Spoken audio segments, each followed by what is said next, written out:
Alright, looks like that did it. Well, hello everybody. Can you see me right now? I hope you can. Welcome back to Paleontologizing, and welcome to Dinosaur National Monument.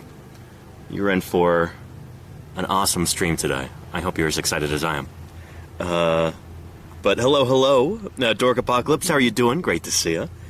Mini Mama, Books, Brews, and Booze, Hugin, Science Streams, Pickles Wiggles. Hello, everybody, and welcome. Let me show you where I am right now. This is the parking lot. There is the visitor center, and then the quarry.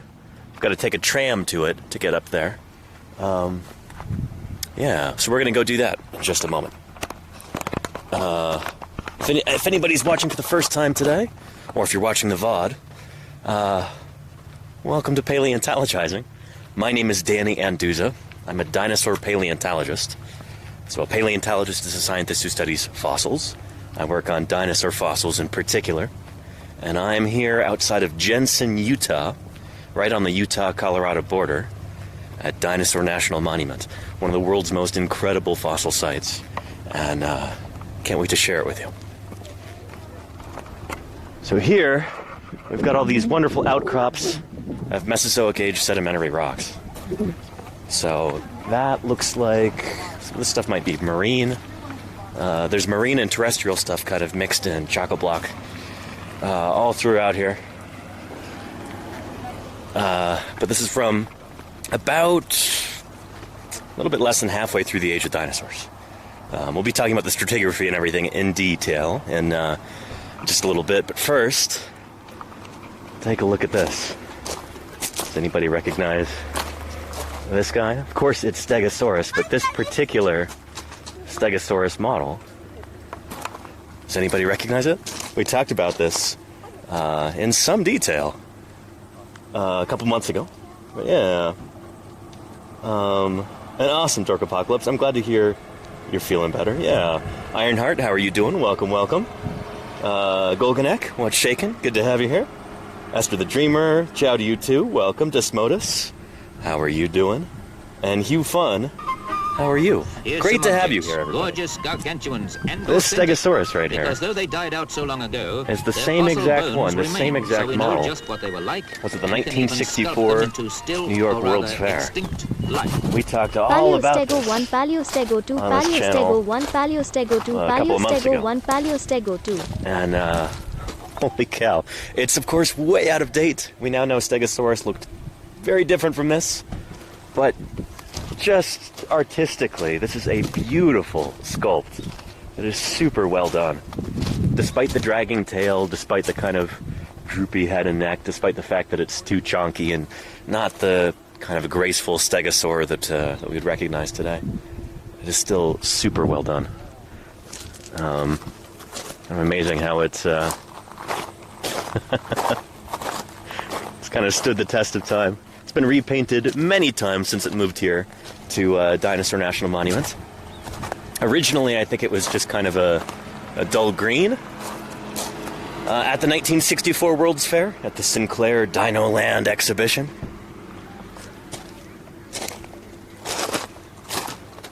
But he's held up quite well here. And we will see a bunch of stegosaur material up on the fossil wall in the quarry. We're also going to heed this sign here. I like that a lot. Yeah. But yeah. Very cool. So let's continue on over here. There's the DNM sign.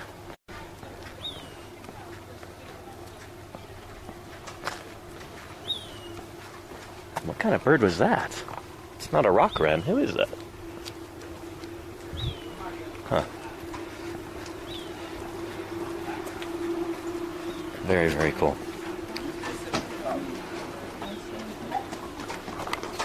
So, here's the famous sign over here.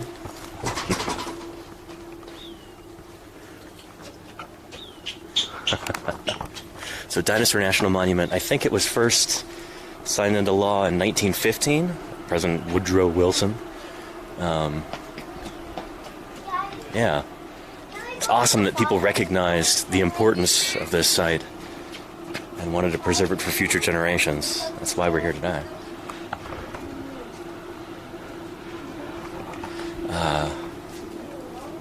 Yeah, let's go ahead and go in. Let's see, pardon me.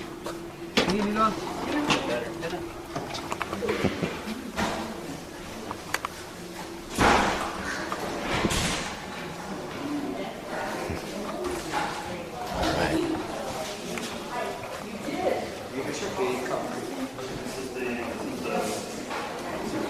So here's the gift shop over here. I wonder how long we've got to wait for the shuttle. There we are. Looks like it may have just left, unfortunately. We could walk the trail up there, but I think you'll appreciate the tram ride, everybody. Yeah. But yeah. And Hugh says, is this the Midwest? No, this is the West. This is Utah. Yeah. Yeah. Again, if anybody's just waltzing in right now, allow me to introduce myself and welcome you to Paleontologizing. My name is Danny Anduza. I'm a dinosaur paleontologist. So I work on dinosaurs, I dig them up, I study them, I illustrate them, publish on them, and then I talk about them here on Twitch. This is my means of doing science outreach. I think every good scientist, if they have the wherewithal to talk to the public and get them excited about scientific research, they absolutely should. This is my way of doing that. So I'm streaming to you now live from Dinosaur National Monument outside of Jensen, Utah. This is one of my favorite places in the entire world, and you will see why in just a little bit. There is a remarkable dinosaur quarry just up the hill there, and yeah, and you're going to get to see it. So let's take a look at some of this first of all. This old photo here. I wonder if that's Earl Douglas in the photo. Getting the dinosaur fossils out of the rock was only the beginning of the job. Workers next wrapped fossils in burlap and plaster. That's a field jacket, like we make in the field. These jacketed fossils were lowered onto mule-drawn skids, like this, right here. No wheels, those are skids. And dragged down the trail for boxing. Wagon trains carried the fossils 60 miles to the nearest railhead. And I've read that was in the town of Dragon, Utah. Never heard of it before I'd read about this, but yeah. Wagon trains carried the crated fossils 60 miles to the nearest railhead. The crated fossils traveled by train to Pittsburgh's Carnegie Museum. So this is an example of a fossil jacket right here. I assume there's no fossil in this. It's probably just a big rock that's been covered with plaster. I kind of doubt there's even any burlap in here. Oh, there might be some burlappy texture. But yeah, normally we try and make them smoother than this so they're easier to handle. But yeah, there's nothing worse than cutting up your forearms on a rough jacket as you're wrestling it into the truck or something. Yeah. Golganek says, how do you resist looking for and or pointing out potential specimens or dig sites? What do you mean, resist? I'm not sure I know what you're asking, Golganek. Yeah. But yeah, I don't know. We've got things a lot easier today than this. Although that's slower pace back then. And there's something to be said for that too. But people ask me all the time, how has dinosaur paleontology changed since the old days? This might be one of the big ones. We don't really use horses and skids anymore for transporting fossils. Luckily, we've got things like, four-wheel drive vehicles and occasionally even helicopters, if we can get that kind of air support, But yeah. Anywho, yeah. Hope everybody can still see me right now. Looks like the internet's still connected. That's good. With sincere appreciation Blues Traveler, and how are you gratitude, doing? thank you welcome very much to the Paleontologizing. 100 bits. Good to have you here. And this is very cool. I love these displays here for while we're waiting. So on August 17th, 1909, Earl Douglas found eight dinosaur tailbones from an Apatosaurus at the top of a nearby hill. It was the beginning of the famous dinosaur quarry. This area had been prospected for fossils in years prior, but nobody really found much of anything until 1909. And I love this old newspaper article here from the Vernal Express, August 20th, 1909. Remains of immense dinosaur discovered on Green River by Earl Douglas of Carnegie Museum. The remains of a dinosaur, a prehistoric animal reptile. I love the idea that they had to tell people what a dinosaur was back then. I mean, I don't love that idea. I guess we're very lucky today that that everybody knows what that is.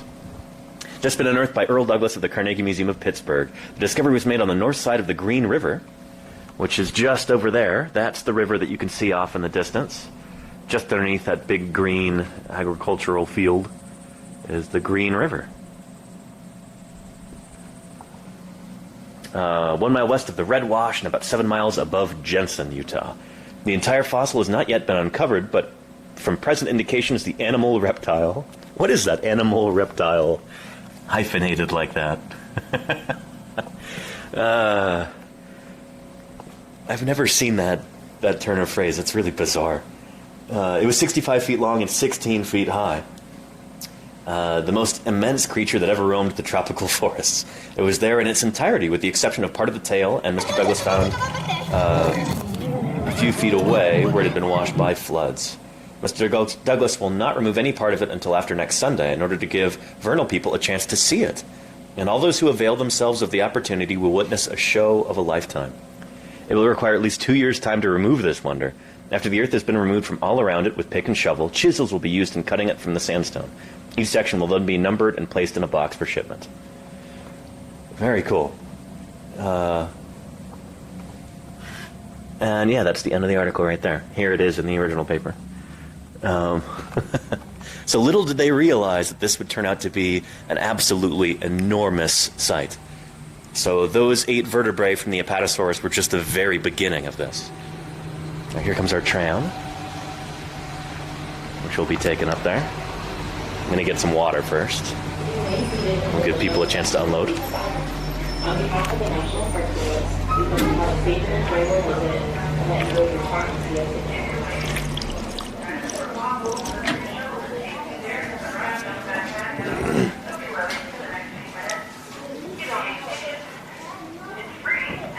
Every 15 minutes. If someone in your group would have trouble stepping onto the shuttle, or if you're traveling with pets, please speak with the staff at the front desk about the best way to do this before you exhibit all.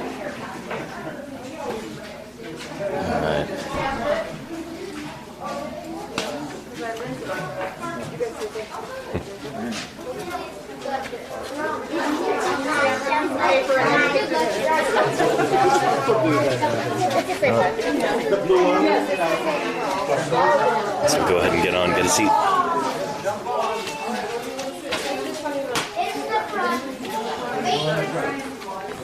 Wow. Go right here. There we go. Love the various dinosaurs painted on the side here. Well, you won't see any of these Lambeosaurus from the late Cretaceous. Long after what we're going to see here. Yeah. Let's go in the back. And there is paleontologist Earl Douglas himself on that one sign right there. It's gonna be fun. Yes, there's more shade up here. There's shade right here. Yeah, very cool. And Egyptian enthusiast, how are you doing? Welcome. Harper, it's great to see you. And you're closed on Monday, so you get to catch the stream today? Welcome. It is great to have you. No, she's great. Harper, I hope you're doing well. Thank you again for your hospitality and expertise, sharing all that with us at Ashfall. And if anybody happened to miss that stream, check it out in the VODs. It is it's well worth your time. Shoot, for anybody who's just tuning in now, welcome to Paleontologizing. My name is Danny Anduza. I'm a dinosaur paleontologist, and I'm here on Twitch doing some science outreach. We are at Dinosaur National Monument, just outside of Jensen, Utah right now, right on the Utah-Colorado border. In fact, Colorado is just over there, basically, just to the east. Dinosaur National Monument actually straddles the Utah-Colorado border. Just a little bit of it kind of peeks into Utah, and that's the part that we're in right now. And we're on the tram to go up to the Quarry Visitor Center. See the great big fossil wall. This is just one portion of this enormous dinosaur quarry that stretches across the whole ridge. Part of it has been enclosed in a building to kind of weatherproof it and protect it from the elements, kind of like at ashfall fossil beds. So yeah. Yeah, there you go, Hugin, yeah. And okay to play all day says this area was once more jungle or open plains when dinos were here. So at the time, at the end of the Jurassic period, the Upper Morrison Formation, about 145 million years ago. Welcome to Dinosaur National Monument. Well, here we The go. shuttle bus is about to depart for the Dinosaur Quarry exhibit hall. Please take your seat and remain seated while the bus is moving. I think the narration might talk about it a little bit. But this is once a vast floodplain. There was a huge river that flowed through here. Flowed down from the mountains to the west. As we drive to the quarry, we will be traveling through multiple rock layers. Each layer reveals a different time period and environment that existed here in the past. In recent geologic time, these layers have been uplifted and tilted.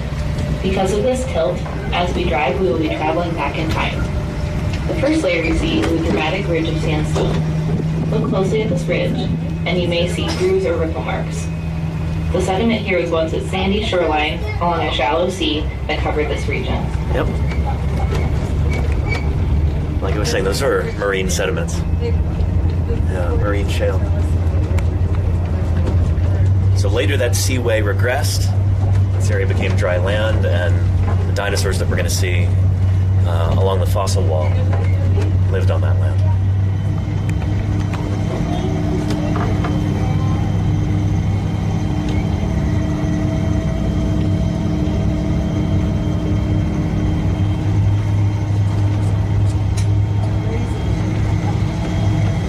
Look at the way the beds are tilted. This is so cool.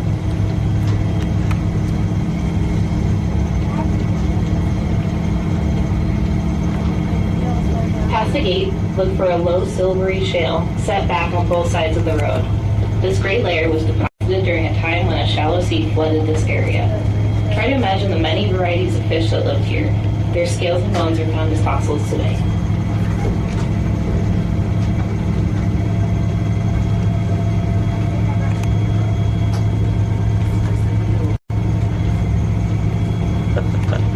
So cool. Yeah. The grayish-purple rocks we pass next are from the Cretaceous Hey, Lordy. period, about 104 million years ago. During this time, rivers, lakes, and floodplains covered the land. Dinosaurs also lived in this lush landscape, including a species of long-necked dinosaur, or sauropod, called Ovidosaurus macintoschi. So it's named after Jack McIntosh, who's the sauropod expert I was talking about earlier. By trade, he's actually a The final physicist. layer on our drive is called But he Morrison Formation, works on sauropods, with bright too. bands of red and purple. There It we is go. famous for its density of dinosaur fossils from the Jurassic period, approximately 150 million.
Available to answer any questions you may have, and ranger programs are scheduled throughout the day.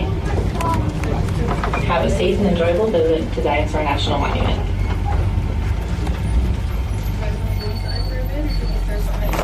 Very cool.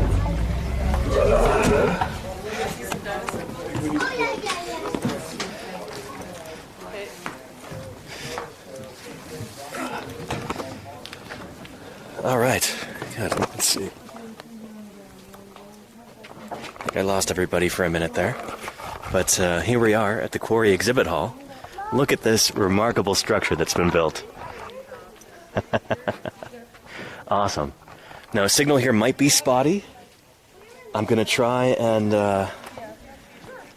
be cognizant of that. I'll be checking the encoder every once in a while to see what the signal is doing. But yeah, welcome to Dinosaur National Monument.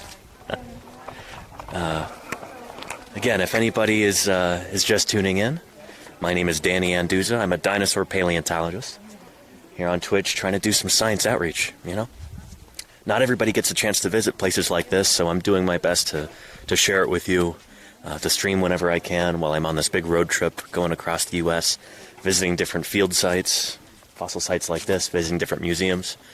Yeah. And then tomorrow I'm actually going to be joining a field crew down in southern Utah. We're going to be digging up some dinosaurs there.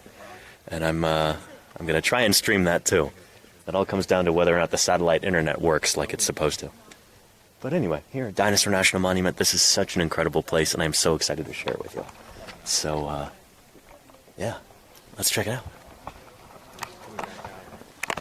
So as you can tell, this structure is built directly onto the rock there. That's the whole point, is that this whole ridge is just full of dinosaur fossils. We've got big old sauropods like Apatosaurus and Diplodocus, Barosaurus, Camarasaurus. We've got stegosaurs like Stegosaurus.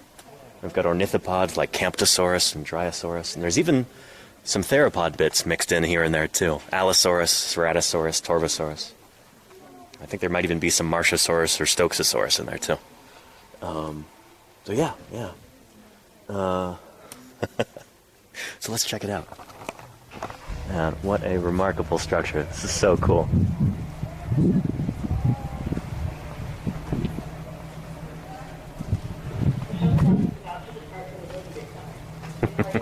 Science Very, is very like cool. a blabbermouth who ruins a movie by telling you how it ends. Well, I say there are some things we don't want to know. Important things. Yeah. So here we've got some more Morrison Formation here. The Morrison Formation is from the end of the Jurassic period here in North America. So this is the upper part of the Morrison Formation. What's called, what is it, the Brushy Basin member, I think? There's three main members of the Morrison Formation.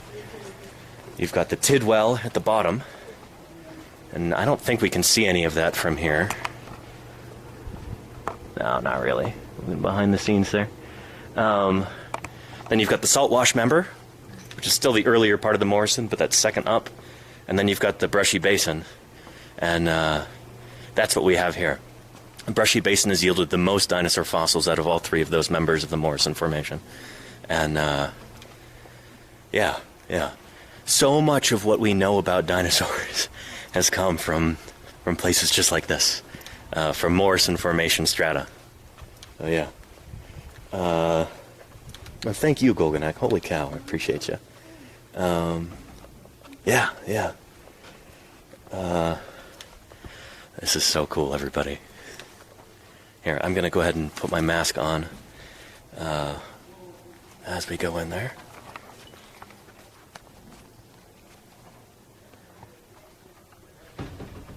There we are. You ready, everybody?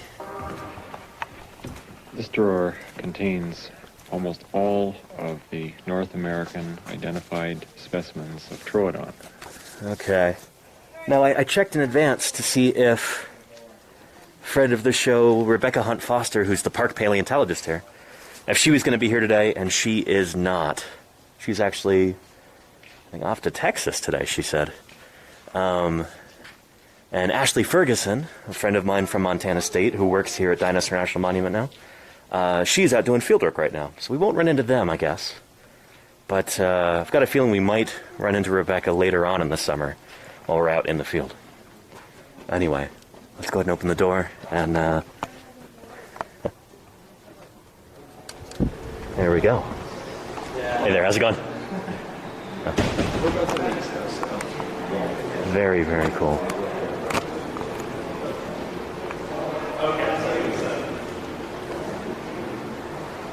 So what you're looking at right now are thousands of dinosaur fossils. Well, there's probably hundreds in this building, but there's tens of thousands throughout this whole exposure here along this ridge.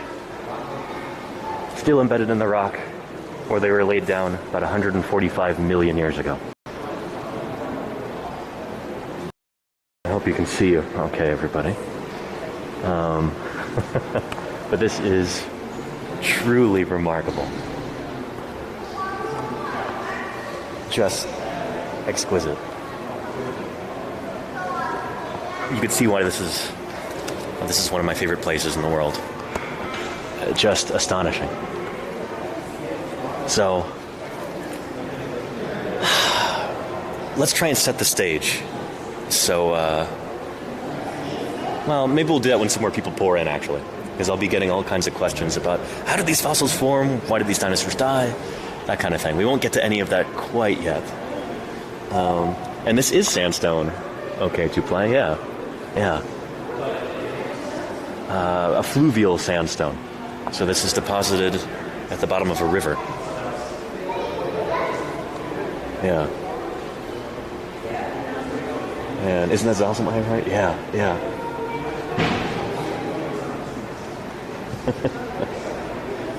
So, let me see about...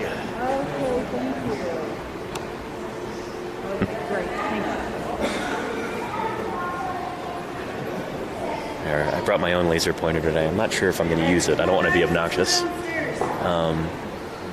But we'll see. Yeah. Anastasia says, what are the holes in the rock for? Those holes that you see there? Some of those were probably for, like, climbing equipment. Some of them are probably just to take plugs of the rock to sample it. So, like, to be able to examine the rock in detail. You know, take samples so that you can look at them under the microscope, figure out how they were deposited, that kind of thing. Yeah. And you'll also notice those weird things up there with like a cord coming off of it and then running up there. I was wondering what that was last year. And I talked to one of the rangers here. I said, is that an air scribe or something for like prepping the fossils out of the matrix? And she said, no, those are actually devices that are monitoring those cracks that are running up there. So this is kind of a tectonically active area. We've got some uplift here with these hills and mountains. I don't think they get many earthquakes or anything, but they want to be able to monitor those cracks there and be able to tell if they are expanding or contracting or what. Because again, this is built directly onto the rock face here. And this whole facility had to be retrofitted a little while ago in order to make it safer. Because there was, you know, this is an area that's still geologically active. So you've got to monitor that kind of thing. Yeah. But yeah, very cool. Here. I'm trying to be really cognizant of the signal here. We're at about 980 megabits per second, which is not terrible, but it's not great either. It's definitely not great. So as I walk around, I'll be monitoring that, making sure it doesn't cut out too much. Also, I gotta see if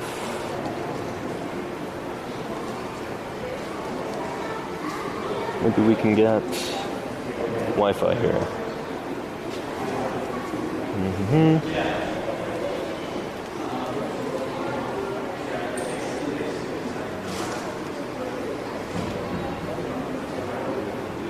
No, it doesn't look like we have Wi-Fi, unfortunately. Yeah. Anyway, signal looks like it's getting a little bit better. We're at 1300. Check this out. I wonder if they still have... Oh, there we go. I can grab one of those guides over there. I'll make sure that I do that at some point. But let's point out some of these different elements so that you can see them. Yeah, I see some stegosaur plates. I see some sauropod femurs. I see what looks like a stegosaur scapula up there. Yeah. First off, Do you see those two big leg bones right there? Those are femurs, thigh bones, from a big sauropod dinosaur. I'm guessing that's maybe Apatosaurus and Camarasaurus, maybe? We've got some various ribs right there. And here we've got a lovely sequence of caudal vertebrae. So those are the tail verts, bones in the tail, from another sauropod. They look kind of chunky. Those might be... They could be Apatosaur. They're probably Diplodocus, though. Could even be Barosaurus, I'm not sure. So yeah. And Bright Dog says, I saw the stegosaur? Yeah, there's a stegosaur plate right over there. Let's see if I can pull out the laser pointer without being too obnoxious, you know? Where did that go? Here it is.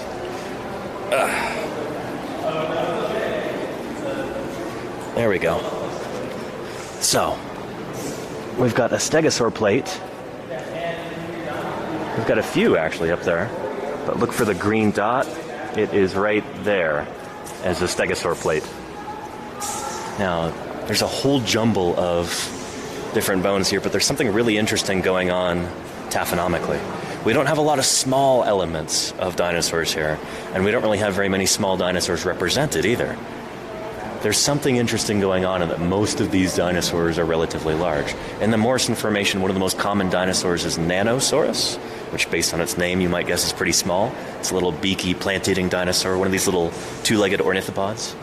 I don't know if there's a single Nanosaur element in this entire assemblage here. They were definitely living in this environment, we think, and yet we don't have them preserved here. So why might that be? Does anybody have any guesses? Yeah.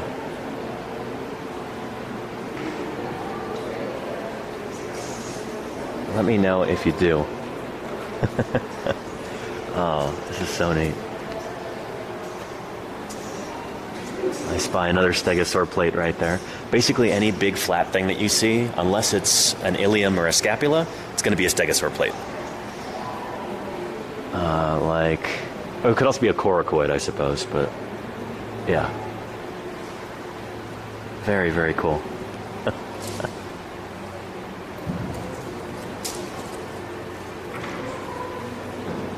Super awesome. And now I definitely want to call your attention to this as well. We've got a couple of articulated bits up there that are very photogenic. So up there, you see it? We've got an articulated hind limb of a sauropod dinosaur. So that looks like... Are we looking at the front or the back of that femur?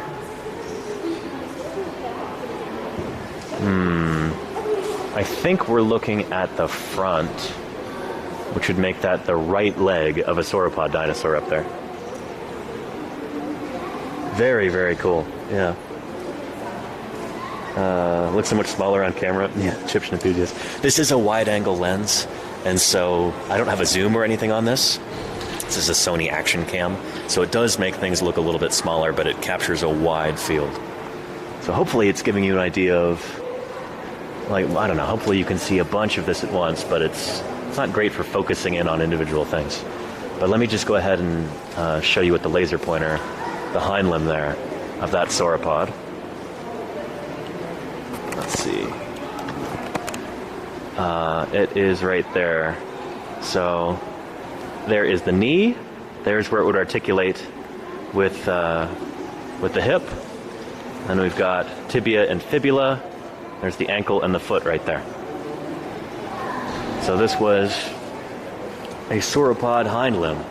It got preserved articulated like that. Articulated means it's still in life position, like while the animal was alive. Jurassic Park. That's how it would be. How it would fit together. If they're removed, very, very America cool. loses them. Yeah. Forever. And those are the foot bones at the right end. Yep, Egyptian enthusiasts, they are. Very stocky. I got to go over and grab one of those guides. There's like a whole map for this, and that'll help me tell the difference between Apatosaurus and Diplodocus and Barosaurus, since they look very similar to one another. They're all within the same family, Diplodocidae.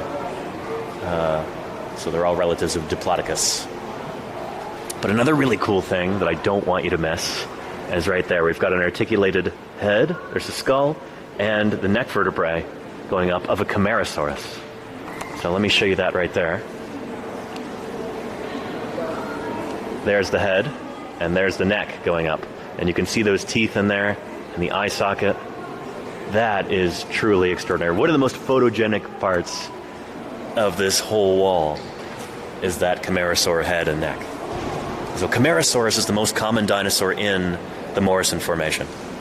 So it's a long-necked sauropod dinosaur, so one of these guys with 4 legs and the long neck. They've got a big boxy skull, relatively tall compared to dinosaurs like Diplodocus or Apatosaurus. It's much boxier. And it's got these big kind of chisel-shaped teeth. We think these guys are probably mostly eating like araucariid trees, like we saw yesterday at the Fieldhouse Museum. Kind of like modern-day monkey puzzle trees. Or evergreen trees. Those are the tallest trees in this environment, and the ones that may have been the most drought-resistant, too. We'll talk about in a little bit as well. But yeah, Camarasaurus. So there's an interesting dinosaur and its head. Many of you have probably heard of Brontosaurus. Brontosaurus is, nowadays we recognize it's the same dinosaur as Camarasaurus. Same dinosaur as Apatosaurus. Brontosaurus and Apatosaurus. Same dinosaur. There's some paleontologists who want to bring back that name, but anyway. I don't want to get too into the weeds with this. For the purposes of this stream, just think Apatosaurus and Brontosaurus, same dinosaur. But in older illustrations of Brontosaurus, you'll often see it with a big boxy skull. And that's because when Othniel Charles Marsh was describing one of the original specimens of Brontosaurus, they didn't have the skull for it. There was another skull that was found a few miles away, I think, the skull of a Camarasaurus. And that was put on the end of the neck, and basically there was a Camarasaurus head on an Apatosaurus neck for years and years and years, in many, many museums across the United States and around the world. It was years and years later that the mistake was realized. Nowadays we know that Apatosaurus had kind of a more horse-like head, just like Diplodocus, longer, more slender. Downstairs, when we go down. Yes, there is a downstairs here too. Yeah. Very, very cool. Yeah. Apatosaurus. Yes.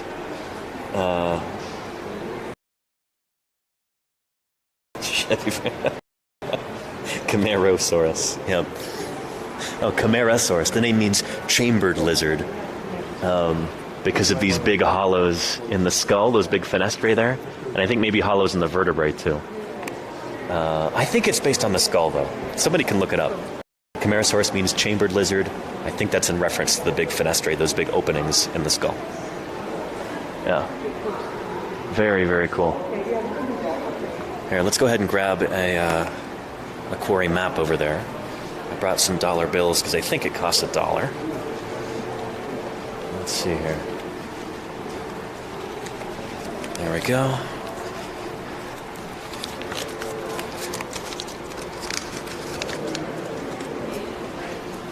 All right. Excellent. And again, there's a close-up of that skull right there. So I got one of these last year. It must have been updated because it didn't look like this. It had a different cover. But that is the skull of Camarasaurus, that same one that we see right up there. It's so cool to have an articulated, associated sauropod skull all in one piece. That's very, very rare. Sauropod dinosaurs, like we were talking about yesterday, when they would die, the skulls have a tendency to kind of fall apart and also to come off of the end of the neck. They may have also just been chomped off by scavengers or by predators. So it's very, very cool to have that all articulated right there. That's super rare. So you can see those big openings, the fenestrae right here. There's the eye socket, the antorbital fenestra, which is the hole in front of the eye, antorbital, anterior to the orbit. And then you've got the nares, the nostril right there. The animal's fleshy nostril is probably about right there. Probably had like a fleshy tube going to that. Yeah, the postorbital fenestra, temporal fenestra, and then there's those big old kind of peg-like spoon-shaped teeth the animal probably would have used for chomping down on conifer trees and stuff like that. So yeah. Very cool, yeah. And Westrel says nostril, my brother. Yeah, Westrel says nostril. Naris is the technical term for a nostril. Yeah. Similar, I think it's got to be the same root word as nariz in Spanish. It means nose. So Naris is the name for that hole in the skull that the fleshy nostril would be coming out of. Yeah. And there you go, Kennedy. Yep. Yeah. The Carnegie Museum. Well, for a long time, they actually didn't have a skull on the end of that neck because there was a big controversy. Should it be a Camarasaurus-type skull, or should it be something closer to Diplodocus? So for a long time, they just had an Apatosaurus skeleton there at the Carnegie Museum. It didn't have a head on it at all. I think that was William J. Holland's decision. He wanted to be diplomatic about that. So they had a headless Apatosaur there for years and years and years. And then later on, they ended up putting a proper Apatosaur head on the Apatosaur body. But yeah. But you'll never guess where that Apatosaur skeleton came from. It was from right here at Dinosaur National Monument, from this quarry. I think we might even talk about that in here a little bit. Let's see. Dinosaur puzzle.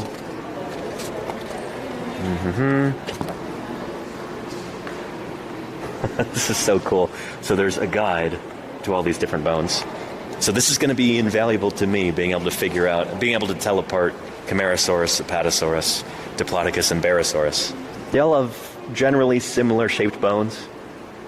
And then we've got all this Stegosaur stuff up there. Very cool. There's a Camarasaurus skull. Yeah. Articulated skeleton. A paleontologist's dream. It's true. Now, and here is a nice little assemblage. I love these illustrations of different dinosaurs that are found right here at this quarry. Like at this wall in particular. This portion of the quarry. So Diplodocus, Apatosaurus, and Barosaurus all look pretty similar to one another. Camarasaurus, some of the elements look very similar to those other sauropods too. And then Ceratosaurus, Torvosaurus, and Allosaurus, the three big meat eaters from the Morrison Formation, are all represented here. Their elements are a lot more rare than those of the plant eaters, which is something that, that's exactly what you would expect. If you look at modern ecosystems with big plant eaters and big meat eaters like, the African Serengeti, the predators are far less common than the herbivores. It takes many, many more herbivores to support a population, smaller comparative population of carnivores. And we see that same thing here. Yeah. So the plant eaters are much more common than the meat eaters. Yeah. So, and Tarquin says, so does this mean it's Jurassic National Park? I mean, yeah, Dinosaur National Monument. It's still under the jurisdiction of the National Park Service. I used my National Parks Pass to get in today. And there are U.S. National Park rangers who run this place and look after the visitors and make sure that nothing gets messed up. So yeah, very cool. And Big D says, is this wall a recreation case? No, this is the real deal. Those are actual dinosaur fossils still here in situ. In situ means that they're still there in the rock. Now, this enormous building that we're in right now is only about probably less than a third or a quarter of this whole ridge, where you've got lots and lots and lots and lots, tens of thousands of dinosaur bones. And we'll take a look at some of the displays over here. It'll talk about that. This is very cool. So some of the earliest work that was done here was with the Carnegie Museum in Pittsburgh, Pennsylvania, USA, on the East Coast. And in 1909, Earl Douglas, who's a paleontologist from the Carnegie Museum, was exploring this area with some locals, stumbled across a series of vertebrae from an Apatosaurus. And that would have been outside this building, way down that ridge over there. Much of that ridge has actually been knocked away. Just, you know, the rock was dug out and the bones were extracted and sent to various museums. This is basically just like maybe a quarter of what was once here, all preserved so that you can see the bones there in the rock. But so many of the different Jurassic dinosaur fossils that you see in museums around the country and around the world all come from right here at Dinosaur National Monument. So yeah, see, things used to be even more difficult than they are today. You can imagine all of these bones being loaded onto horse-drawn carts and hauled to the nearest railway, which is about 50 miles away from here. Oh, that guy's opening up a fossil jacket. So you'll be learning all about field jackets in a little bit, everybody. Oh, and hang on a second. We're losing connection? No, we're good. I'm going to be making lots and lots of fossil jackets over the next few weeks. Man, they worked a lot faster back then.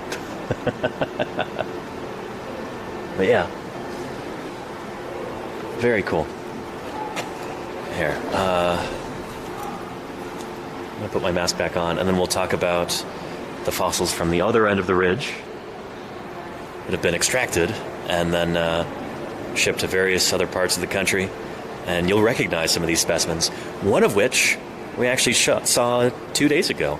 The Diplodocus, that big long-necked dinosaur skeleton that we saw at the Denver Museum of Nature and Science, is from right here, from this same quarry, just a little bit further down the ridge. And here it is right here. Yeah, the Diplodocus right there. So we saw this 2 days ago. That was what, on Saturday? From right here at Dinosaur National Monument. Got the Allosaurus at the Carnegie Museum in Pittsburgh. From right here. Camptosaurus from the same museum. That's from right here. The Apatosaurus at that museum. From here too. Oh, and the Stegosaurus that we saw at the State Museum in Lincoln, Nebraska, is from this quarry as well. Very, very cool. Yeah. So, let's see. That's this color here. This was right here. Now, where is our... Okay, so the area below this line as the present here, that is what is encompassed. So that's right here. So you can see all of this other area down. It's just gone now. And that kind of spoil heap there is the modern-day parking lot. That is the parking lot that we came up onto in the tram. Is built on the rubble from the top of this ridge. Isn't that cool?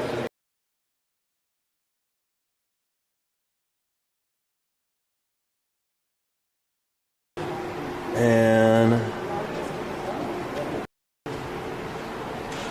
there we go. The Camarasaurus at the at the Carnegie Museum.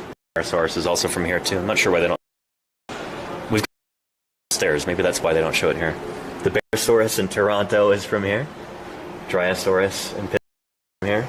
The Barosaurus at AM&H in New York is from here too. That one there is a cat, but the actual fossils, the real bones, are in the collection of AM&H in New York City. And the Diplodocus at the Smithsonian. Yeah.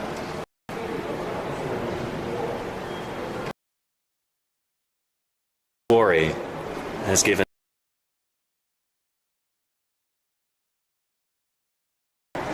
It's pretty remarkable. It really is. Yeah. But yeah. Oh, and the in front of the map. Let's go over here then. Yeah.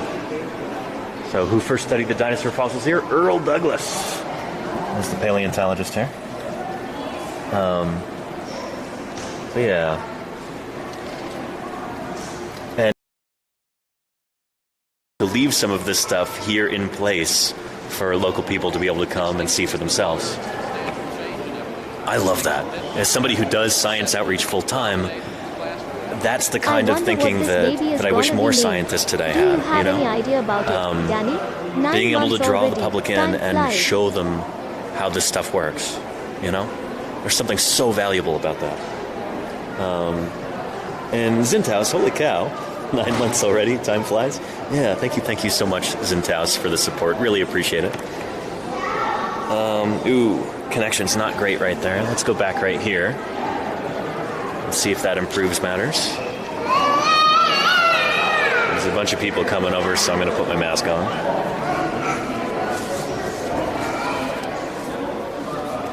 There we go.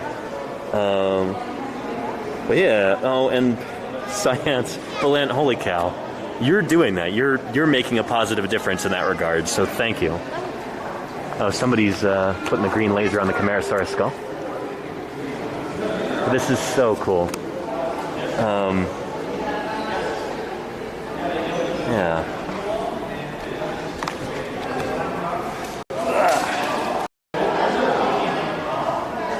Well, yeah.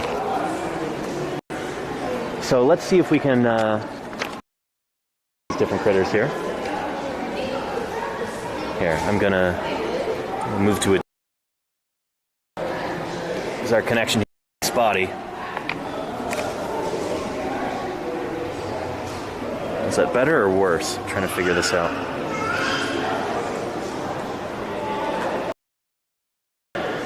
It's getting better.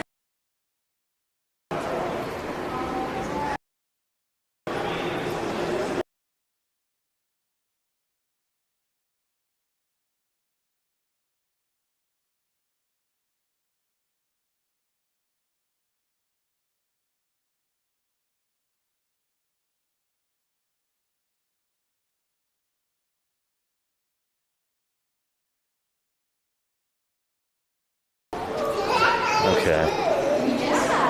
Here we go. This should, Oh, that's even worse.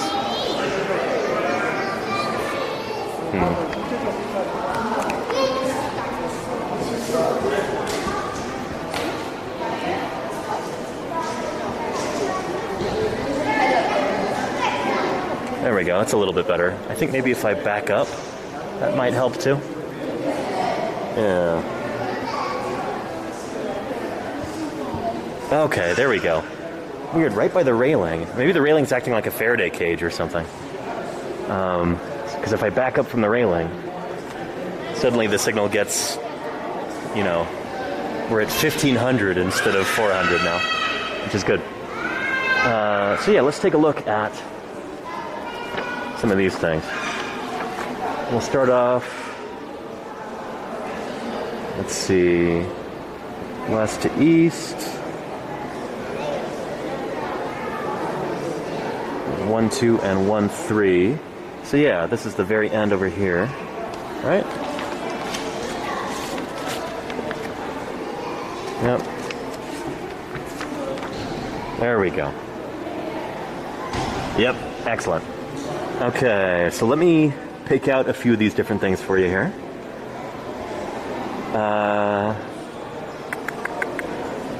Let's see. Stegosaurus dorsal verts. Those should be really easy to spot. 4271, 4272.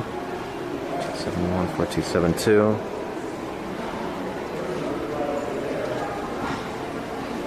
I don't know. If they are on end and we can see the centrum and that big tall neural spine, should be able to pick out those stegosaur verts pretty easily.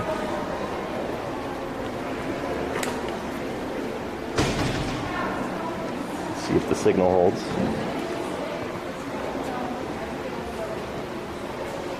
Yeah, here we go.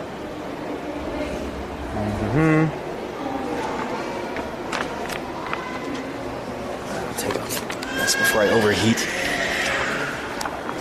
There we go. Let's see here. There we go. That looks like a stegosaur femur right there. Much less robust than a sauropod femur.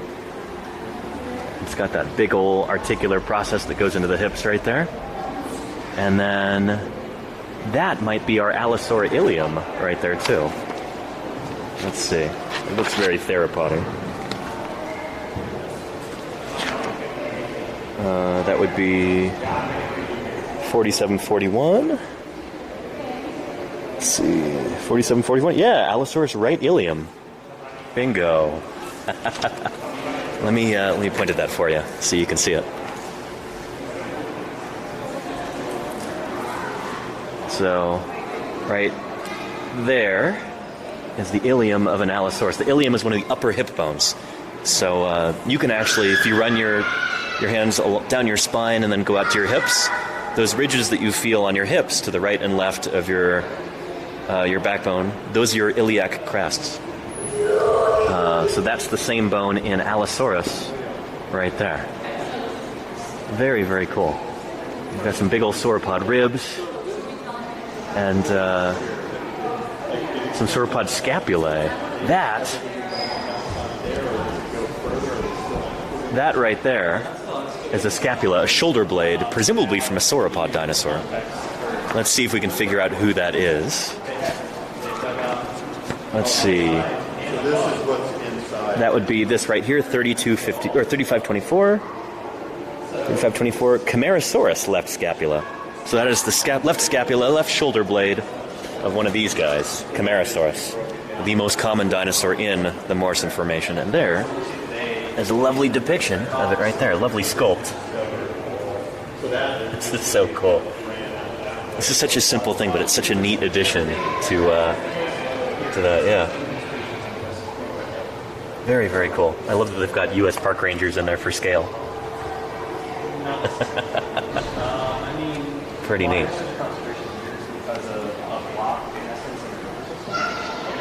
Yeah. And Srarox says, that's amazing. I'm so glad you're amazed.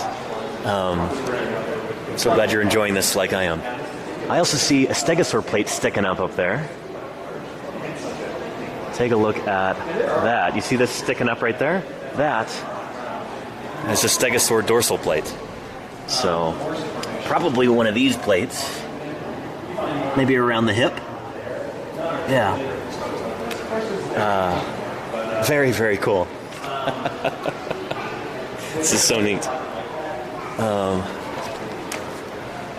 Shoot, does anybody else in chat have any questions or anything? I've got good signal here, and I think we're still connected.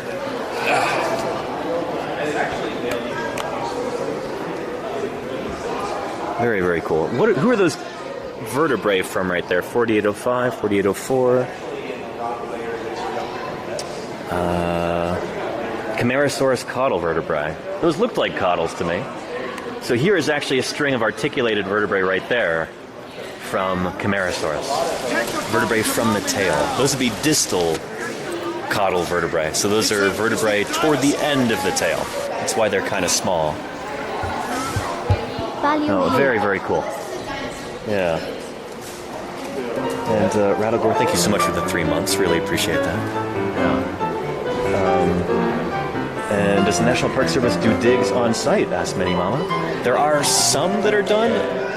The excavations of this wall are pretty much finished. But a friend of mine, Ashley Ferguson, is working at Dinosaur National Monument now. And she is, I think, off-site today doing field work. I'm not sure if she's within the park boundaries or if she's elsewhere. But this whole area has got lots and lots and lots of dinosaur fossils like this, poking out all over the place. So far, I don't think anybody's found anything that would come close to matching the abundance of these fossils here. But there are bits and bobs of stuff popping up, all over this area. Anywhere that you find Upper Morrison Formation strata like this, of Jurassic you will Park. find dinosaur Digging up elements dinosaurs usually. is hard, frustrating work. Yeah. It takes months or years. So leave it to the Rattlegore, thank you for the professionals. support. Really appreciate that. That's wonderful. Yeah. And Tarquin says, what's my favorite part of paleontology? Tarquin, that's a great question. I think...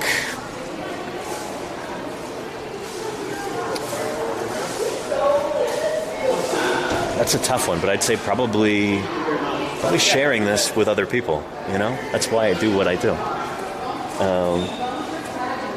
Yeah.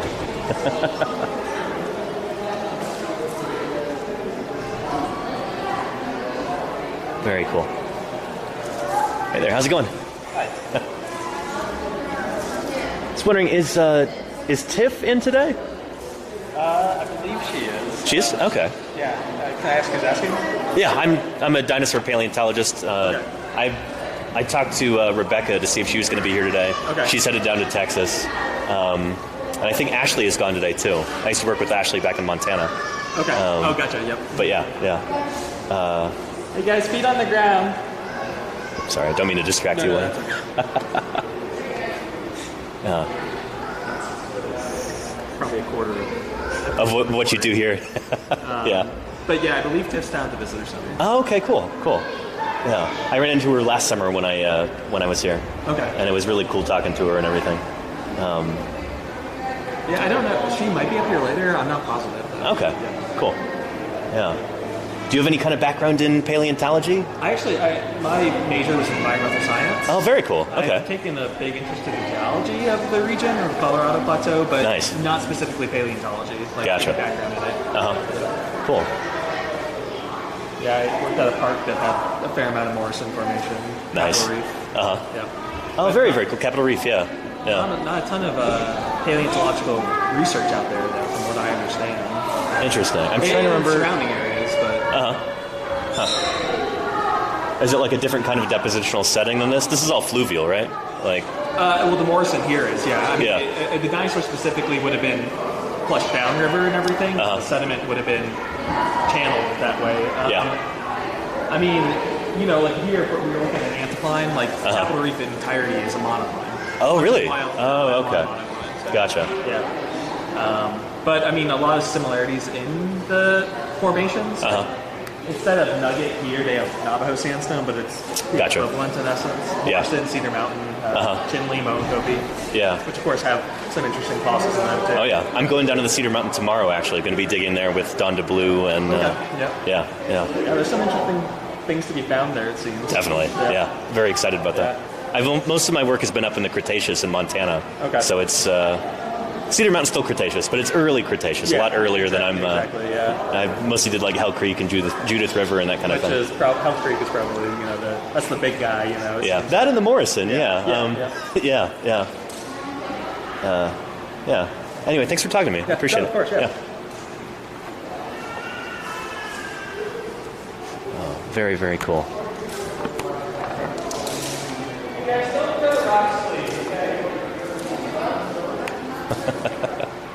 Awesome. He's doing good work here.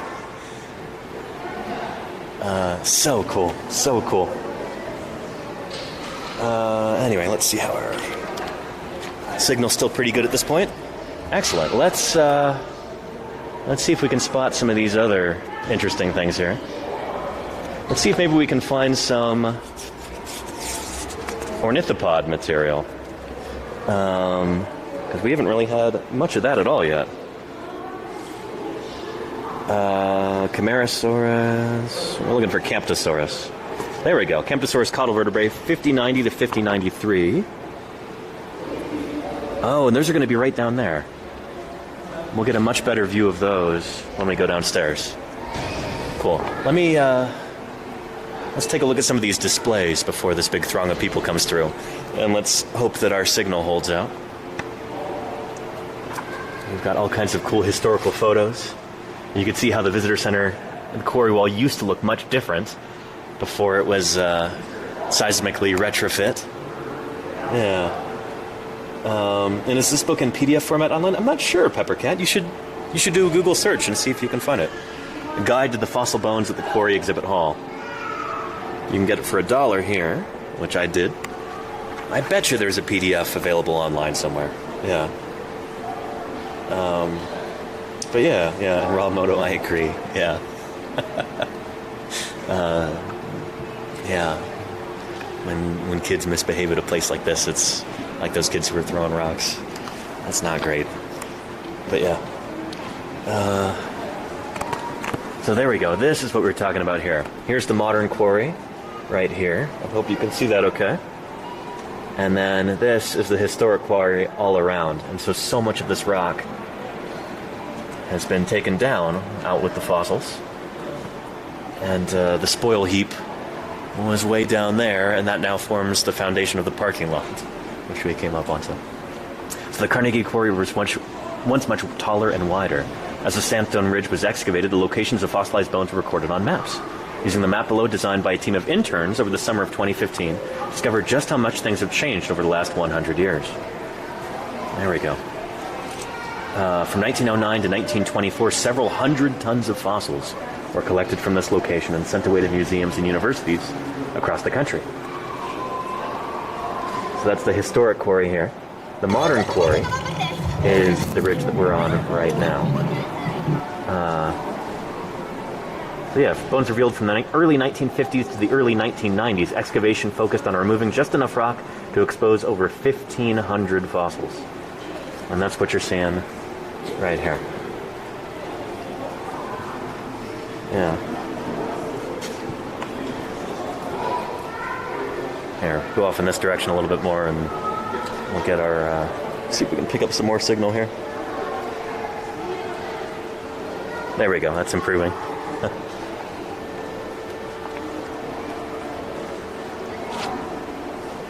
So you'll see old postcards and stuff like that from here at Dinosaur National Monument of crews, sometimes like with climbing gear, up on the wall, chipping away with chisels and hammers, and I think they even used air scribes too, just to try and reveal all these bones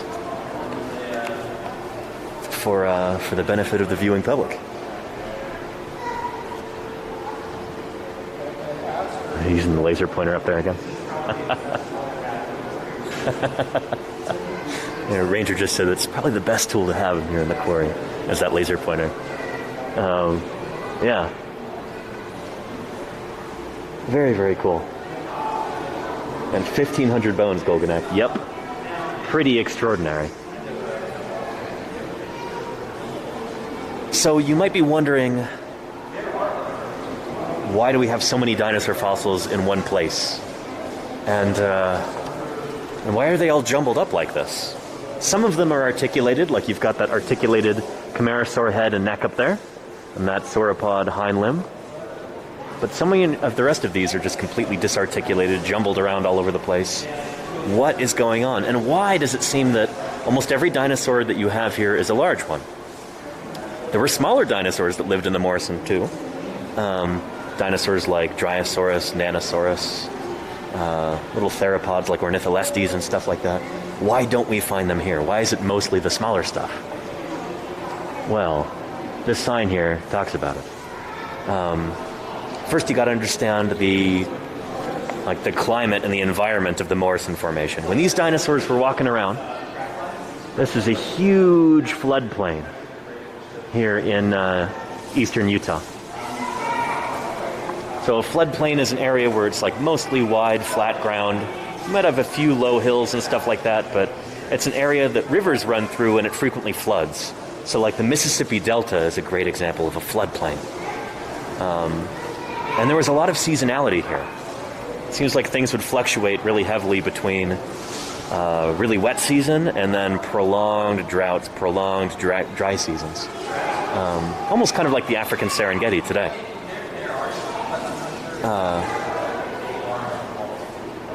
And so, you know, this quarry has been studied for over 100 years. And we've been able to glean a lot of clues from that. It doesn't seem like these dinosaurs all died at the same time. This is not a catastrophic event. This is maybe like a slow, more attritional thing. Maybe many of these dinosaurs would come here to this big floodplain because it may have been one of the areas where they could get water during the dry season.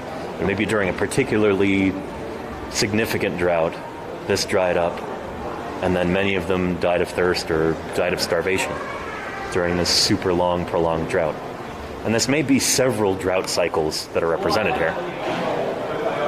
Because because we've got multiple levels here. You can see over there, there's kind of a drop-off. So you've got multiple layers of fossils throughout here. So this may have just happened again and again and again.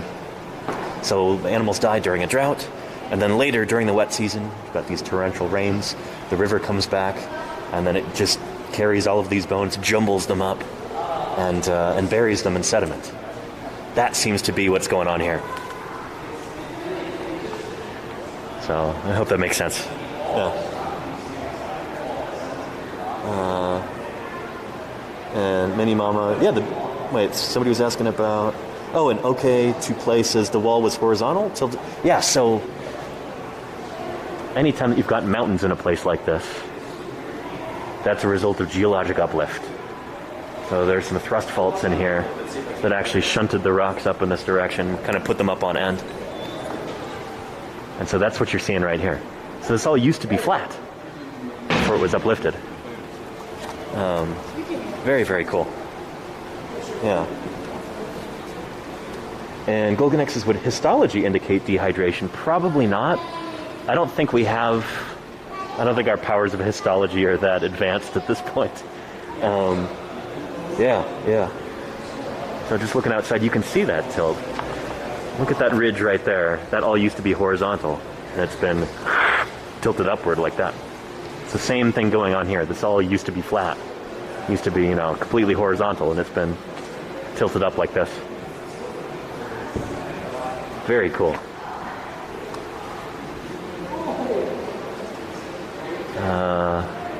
I'm looking for that string of Camarasaur vertebrae. We'll see if we can see it down there, if the signal is any good down there. But yeah. And you see right here, see those white things down there? Those are bits of plaster. So those are plaster jackets that were put there, I guess, to stabilize things, keep them from falling apart. And right there, that right here is a sacrum. So that is the hip vertebrae, probably from a big sauropod dinosaur. It might be from another Camarasaur. Let's see what the guide says. That's a Camarasaur skeleton there. So these would be the sacrum, the vertebrae from the hips.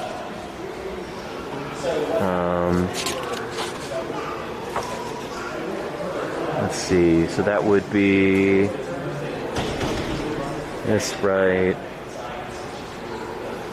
here. Not really labeled. That's interesting.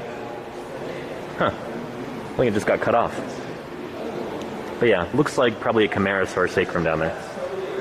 Yeah. And Ramoto says, if you were to dig, say, 10 more feet into the hill, would you find more fossils? Almost certainly, yes. Yeah. There have been certain areas where they've dug, test holes in here, and it seems like things kind of run dry. So yeah, the idea here was, there have been so many thousands of fossils that have been excavated from this quarry. But after this was named a national monument back in 1915, it was decided that, hey, we should maybe stop taking fossils out of here and leave them here in the ground for people to be able to see. So I think this sort of thing is, I don't know, it's really, really important for people to be able to see this. You could go to, any museum with dinosaur fossils on display and see skeletons standing up, but, even if they are really good skeletal mounts, there's still a little bit of that almost feels kind of manufactured. Because, that's us standing these skeletons back up to the way that we think they would have been in life. Even if we get that right, it's not the same as actually seeing the fossils in the ground, So by leaving the fossils here in situ, this prevents such a wonderful opportunity to be able to show people the last resting place of these animals. This is where they lived and died 145 million years ago.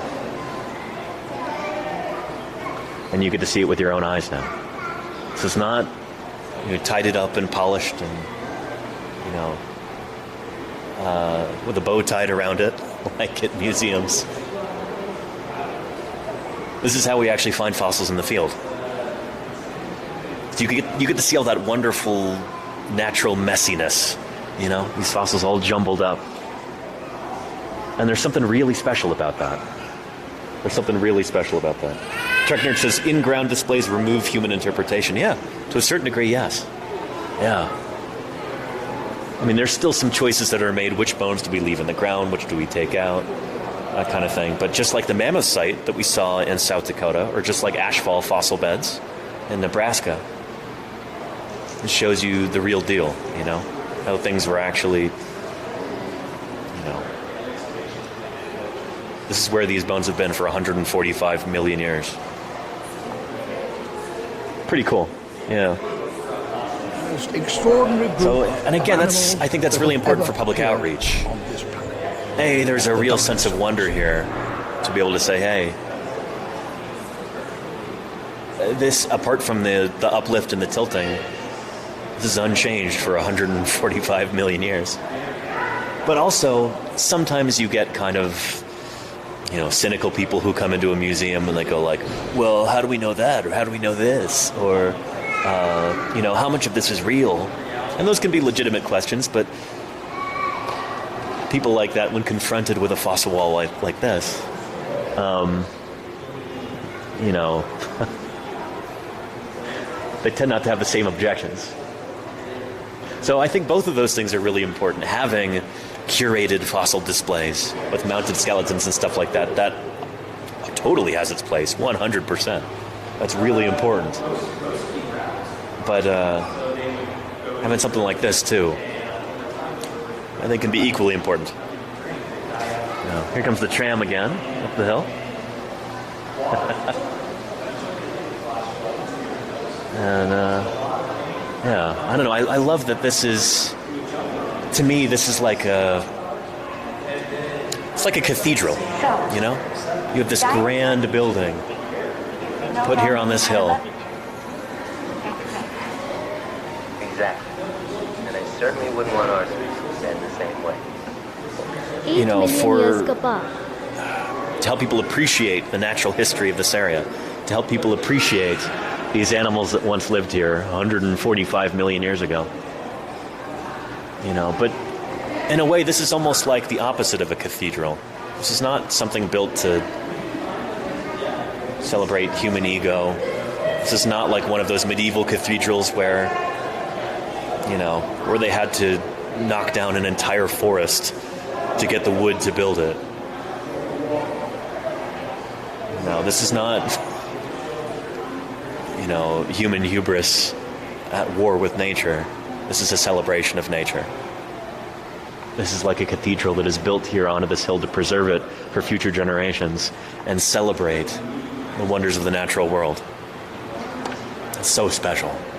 It's so cool. It's magical. Yeah. And DNH, thank you so much for the 8 months. Really appreciate that. Thank you for your support. Yeah. But yeah. And Minnie Mama says, I always forget how young the Rocky Mountains are. Yeah, that's true. I mean, these fossils here, these mountains here are relatively recent.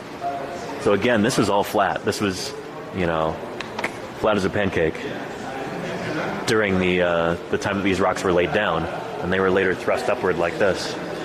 But at the time, 145 million years ago, there was another uplift event happening. The severe orogeny. S-E-V-I-E-R, severe orogeny. To the west of here, there are these mountains being pushed up, and that's one of the reasons why we have these fossils here, is because with that uplift, we've talked about this many times before, you would have erosion that would take place, and those mountains that are being pushed up, chunks are falling off, and you've got all this sediment that is washing down from those as they erode. And that is the sediment first armored tank, that covered these critters and allowed them to be preserved here. Covered with thin, bony plates. So yeah, pretty neat. That's why we have so many remarkable dinosaur fossils here in Utah and Colorado, Wyoming and Montana, is because of that orogeny back then. Those mountains being pushed up in the west, material sloughs off of those mountains, And that fills in these basins. That sediment buries these creatures. And that's why we have these fossils today, is because of that. Pretty cool. So but that's the first step anyway. Because you have to have that erosion that takes place in order to create the sediment that would bury these critters. But you also have to have that, you've got erosion that takes place and then sedimentation. This was like a sedimentary basin. All this stuff was filled in. And then later on, in the modern day, this has become an erosional environment again. And these rocks are now exposed to the surface so that we can find these fossils. It's pretty cool. Yeah. But yeah. And Huygens says the smaller and medium-sized theropods could have been outcompeted by... I guess so, Huygen, yeah. I mean, that's something that requires further study when we're talking about the, the ecological dynamics of dinosaur environments. Yeah. Yeah. And DNH says, did the Rocky Mountains play a role in how the Western Interior Seaway disappeared? I don't know. I'm not sure about that. That's an excellent question. I think it's probably more to do with the changing climate than orogenic uplift. But I don't know. Mountains can change climate also, though. They can change, global weather patterns and that kind of thing. Slowly over time as the mountains rise or as they slowly erode away. I don't know. That's a great question. I don't know the answer to that. I'm not sure anybody does. Yeah. Yeah. And Makeaway says this floodplain wall is great for us, but not so good for them. Well, I mean, it's not like it doesn't look like these animals died in a flood. It looks like most of these carcasses were probably already disarticulated. These are animals that would have died in a big drought or a series of droughts, and then later been buried here when the rains came again. So it's really the drought that would have killed them, rather than the flood. Floodwaters are what buried them in the first place, or what buried them afterward, I suppose. And this is probably multiple successive years, again and again. It doesn't all seem to have taken place at the same time, because again, we've got multiple layers over there. Yeah, pretty cool. I bet you there's been some really detailed strat work done on this that I'm just not aware of. But yeah. Linton Gamer. Hot dogs are highly derived sandwiches that fill the niche of tacos and some. I like that idea, Linton Gamer. You've got some convergence there. Yeah. Very cool. And Mirgul says, would scientists that work here be exposing some more of the bones, or do they just leave it like this? Nowadays, this is just left like this. I don't think there's any active excavation going on here under, on this wall under the shelter. But elsewhere on the ridge, there is some work taking place. I heard they had a stegosaur down there, just maybe 100 meters down that way. Yeah, there'll be other stuff that's popping out here and there. Because again, this building here only encompasses a little bit of this whole ridge. And this ridge also used to go up a lot Though it higher, may not seem like much, but all of 500 that rock was goes a taken long down, way towards supporting science. Our trees as some of here these on fossils are Trish. being excavated. Oh yeah. And Jurassic Gaming, thank you so much for the support. Really appreciate that. That's wonderful. Yeah. Peppercat, you can't find this online? Shoot, I'm sorry. Yeah. I guess you got to come here to Dinosaur National Monument. Pay $1 to get one. Yeah. I bet you could also, if you write a nice letter to the rangers here, I bet you they would mail you a copy. Yeah. I bet you they would. Yeah. Or if you email them, they might even have a PDF copy they could send you for free. Yeah.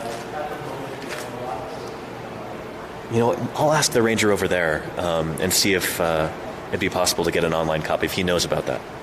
Yeah. Makeaway says they died from no rain and the rain washed them all together. Yep.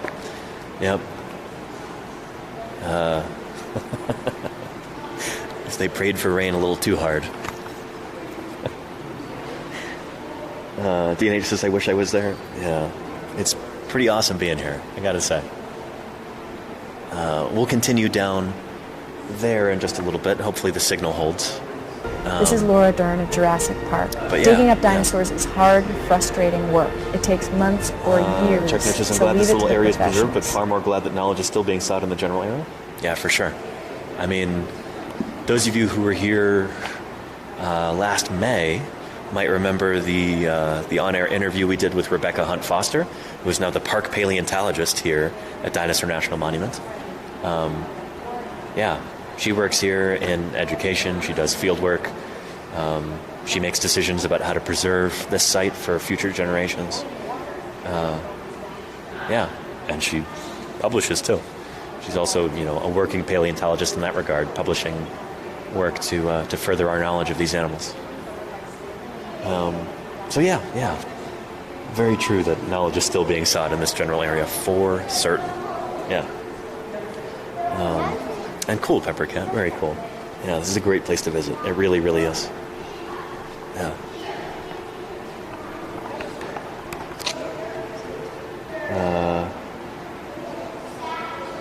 And Linton Gamer. Yeah, no, there are a lot of paleontologists who think that, we would call them splitters as opposed to lumpers.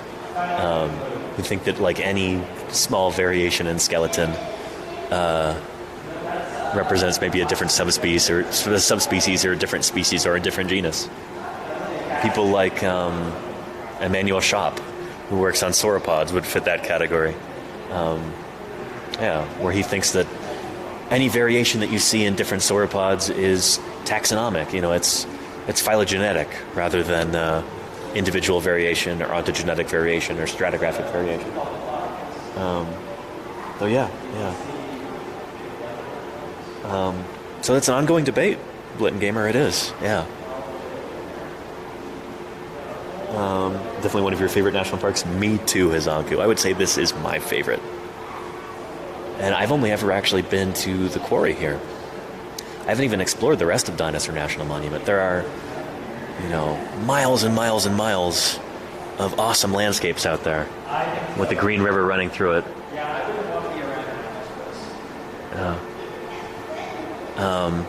There's like all kinds of rafting and camping and horseback riding and all kinds of cool stuff. So yeah. So this isn't all that there is here at Dinosaur National Monument, but this is what gives the park its name. Yeah. And Trekner, you didn't know this existed until a year ago? Well, now you can say you've been here virtually, and hopefully someday soon you'll get to visit here in person. Yeah. And Dork Apocalypse wants to know, is there a scientific consensus on what Stegosaurus's plates were for? Not yet. There's no strong consensus about that yet. Some people still suspect that it may have been thermoregulation, but I don't know. Give it 5 or 10 years, and I think there will be a general consensus that starts forming that the plates were primarily for display. That's what I think they were for. But I don't know. We need more work. We were talking about that yesterday, about how poorly known stegosaurs are and how desperately we need more people working on them. We need more specimens. The specimens that we have need to be better studied. We need more people working on stegosaurs. But again, if you want a good kind of rundown of our current state of knowledge on stegosaurs, check out Susie Maidmont's talk on stegosaurs on YouTube. Yeah, she's maybe the world authority on stegosaurs right now. I think she might be the only paleontologist who specializes in stegosaurs right now. That's her jam. And she's got an hour-long talk all about the current state of stegosaur knowledge. So check that out. Susie Maidmont, Maidment, like Maidment, but it's pronounced Maidmont. So yeah.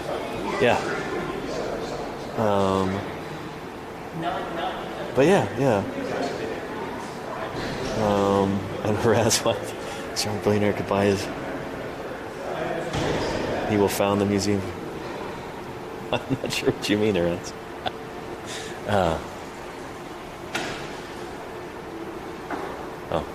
wondering too, is this available online anywhere? I know everybody's going to be asking me about if they can get a PDF copy or something. I don't think a PDF copy. I think you might be able to order a physical copy from the bookstore. Order a physical copy. Creates it and sells it. Gotcha. But, or at least sells it. I don't think we have a copy available as a PDF online. Though. Gotcha. Yep. Yeah. Cool. Thank you. Sure. Yeah. Yeah. I mean, this is definitely worth picking up if you want to order it from the shop here. I'd recommend you do that. But mostly, this is like a viewing guide for picking out these different bones here. That's what this is all about. I'm sure it would still be very fun to go online and look at people who have done videos of this. There might even be panoramas or something that you can look at and be able to pick out all these different bones from there. But yeah, I don't know. Nothing beats actually being able to be here physically with a physical copy, though. It's I'm sorry, I'm not trying to make you jealous, I promise. But this is very, very awesome. And I'm so glad I can share it with you. Yeah. And you'll enjoy... Yeah, shoot. Hey, you know, ye old, despite your name, I bet you that's still possible. You could go into paleontology and study Stegosaurus. Stranger things have happened, you know? Yeah.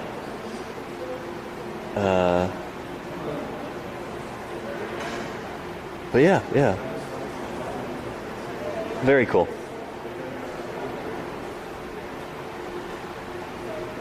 Here, let's go off in this direction and hope that the signal holds. Cross your fingers, everybody. We're gonna go walk west over here.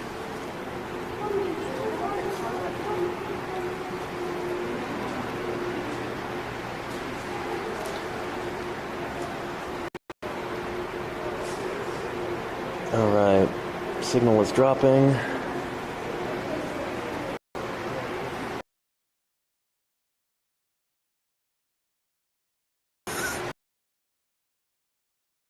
Still dropping.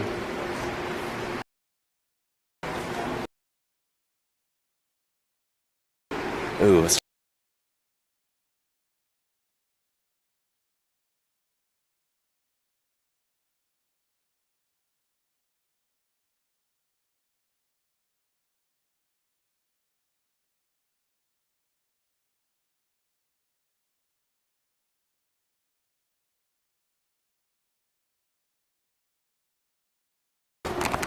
Shoot, I gotta reconnect this too.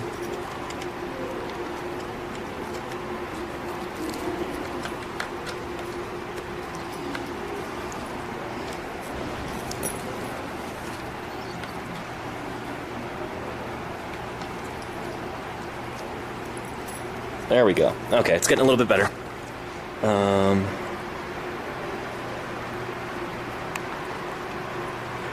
Okay, I guess we gotta move over here. Ugh.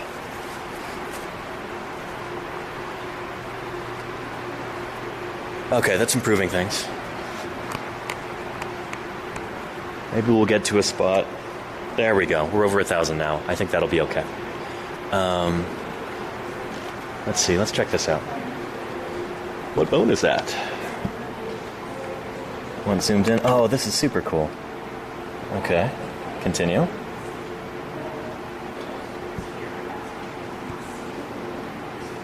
Oh, that's super neat. Camarasaurus. Show all. Stegosaurus. There's a stegosaur plate right there. Yeah. Here. We don't need that. We've got expertise here. Let's take a look at that. I'll get out my laser pointer and I'll show you some of this stuff. And yeah, we're back. I've been monitoring the signal. Looks like we're pretty good right here. We're at about 1,800 Mbps. Now let's see. This is what we want, right? Nope, not there. Not there.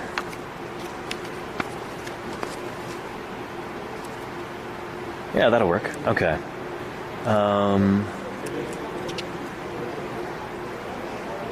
Let's see. F2G2. Yeah, let me point out for you. some of the various elements that we've. Shoulder blade of sauropod dinosaur. Right here. That looks like the right scapula. So, big shoulder blade right there for a big sauropod, and then behind it, that might be another sacrum right there. So the bones in the hips, the vertebrae in the hips there. Right above it, right here. See this line of vertebrae there? Yeah. Very, very cool. I'm guessing that's probably also Camarasaurus, although it might be Diplodocus. Let's take a look at this. Again, that's not the right part. There we go. This is what we're looking for. There's that scap right there. 3949.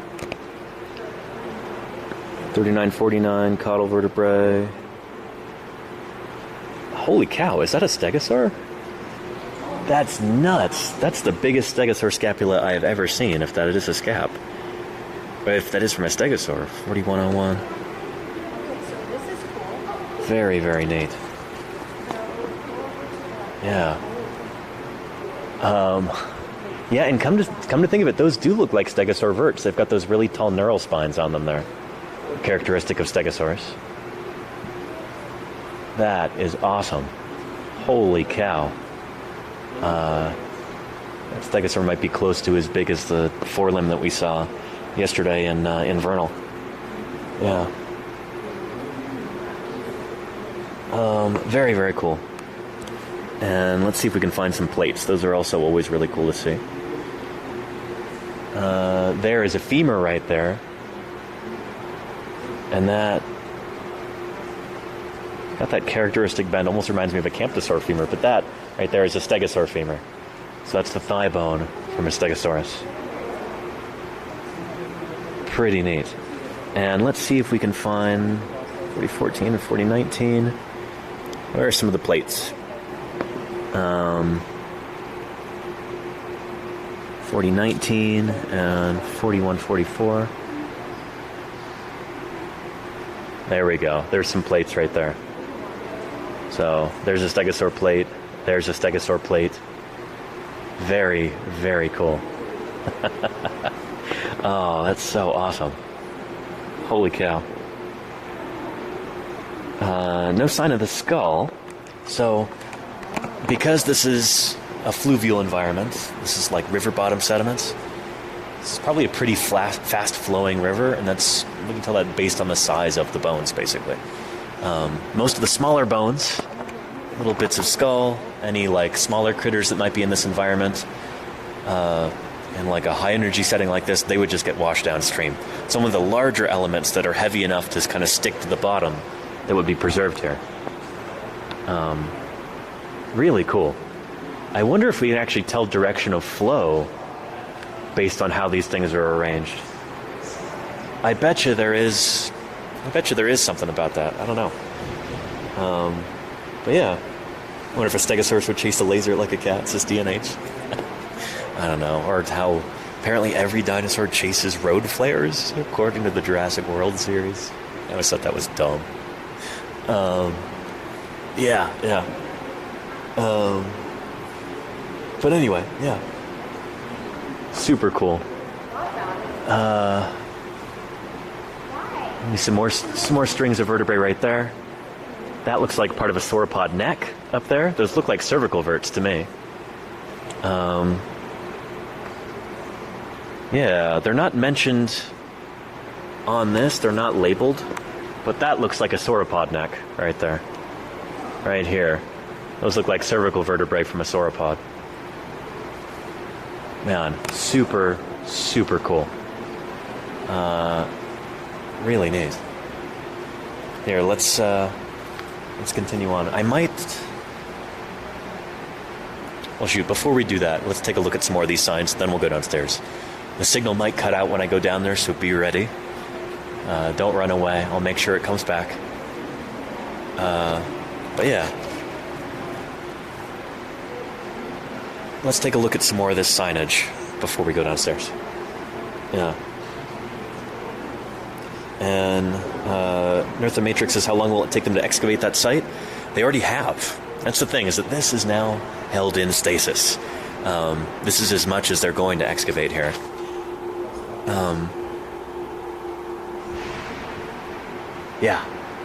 But let me show you. Over here.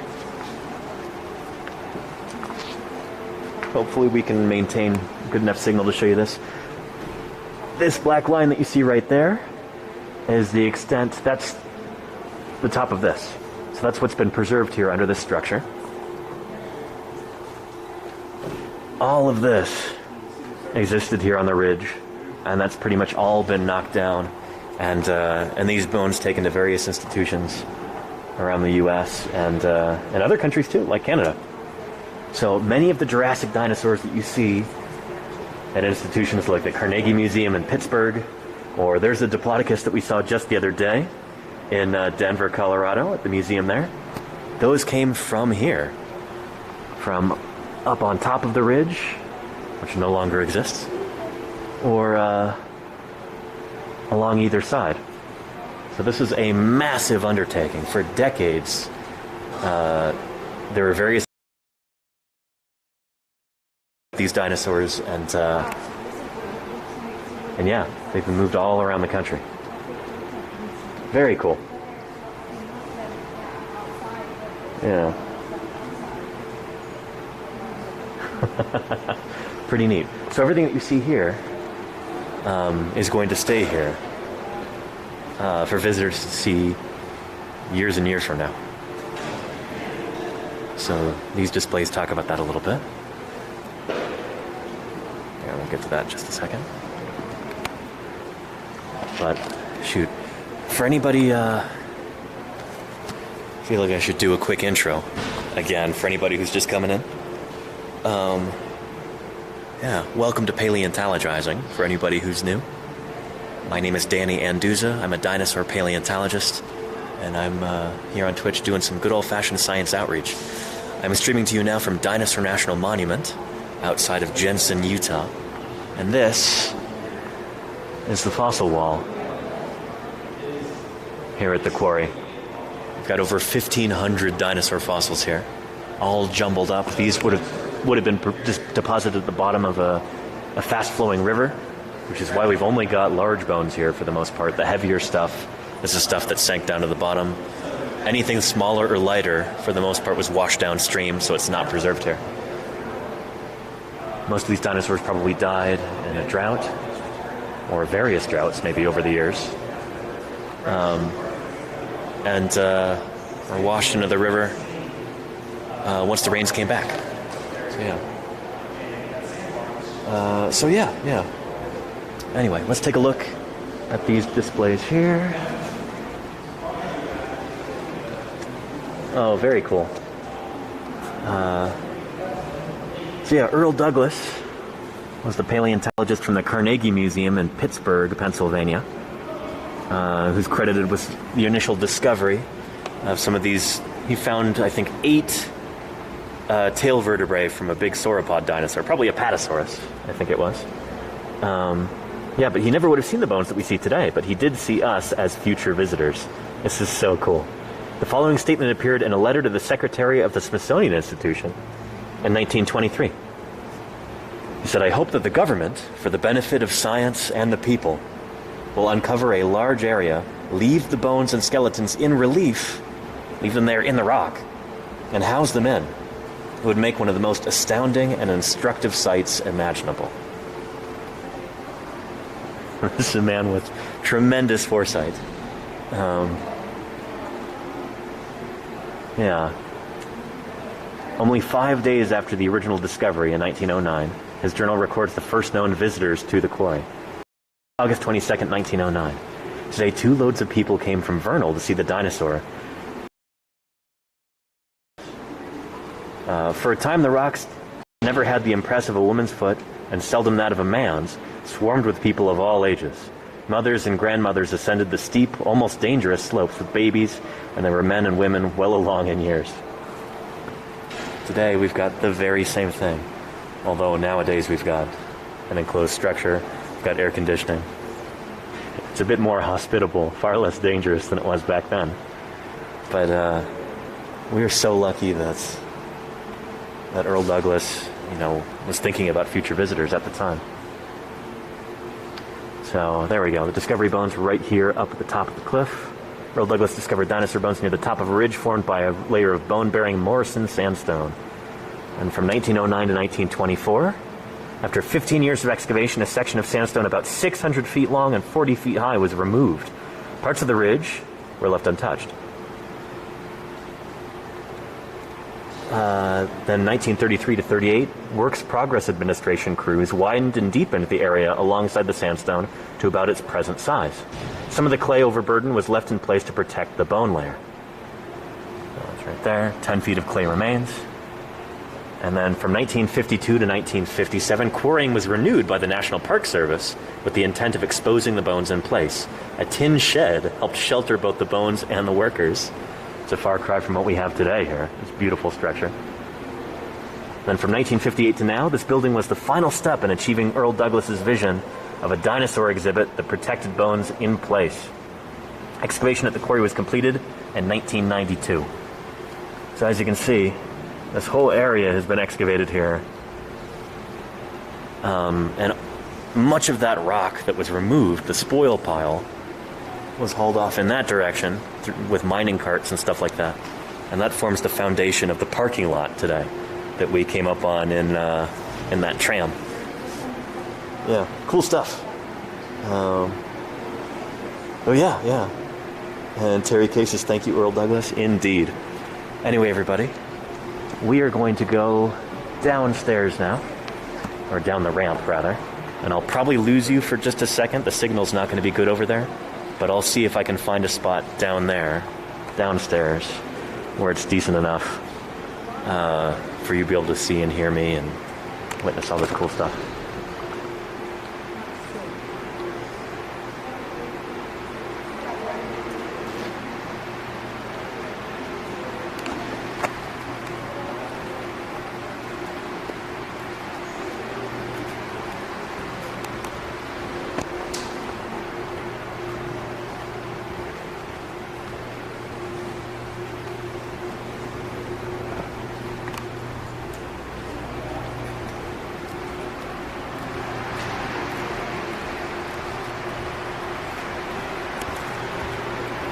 Alright, looks like we're still doing pretty okay. But I bet you the signal's gonna drop off in just a minute here. It's a shame too, there's some very cool displays.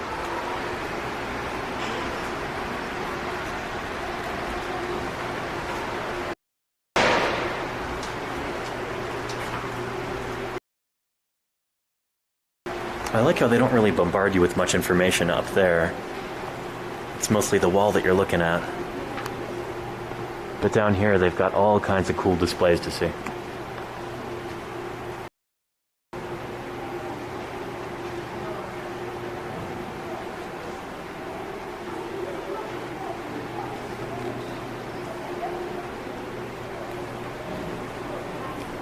Alright, trying to walk in this direction. This should help a little bit. This is a juvenile Camarasaurus. You can actually see the original at the Carnegie Museum in Pittsburgh. But that came from right here at Dinosaur National Monument, from this quarry. This is still the best preserved pod probably anywhere in the world. An incredible specimen. Totally, it's just exquisite. Yeah.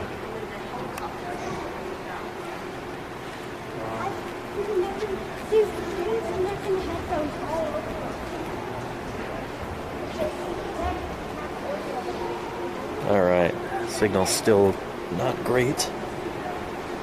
We'll go off in this direction and see if it gets better.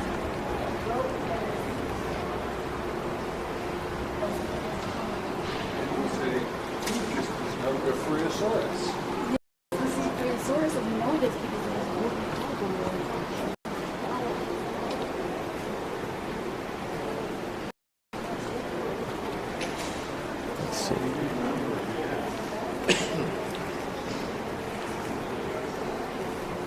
Alright, we'll see. Can you still see or hear me right now? Let me know.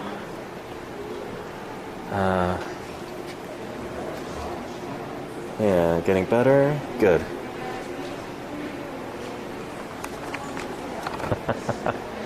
Incredible. Take a look at that. Very, very, very cool. I could see there's a tibia right there. There's that Allosaurus ilium again.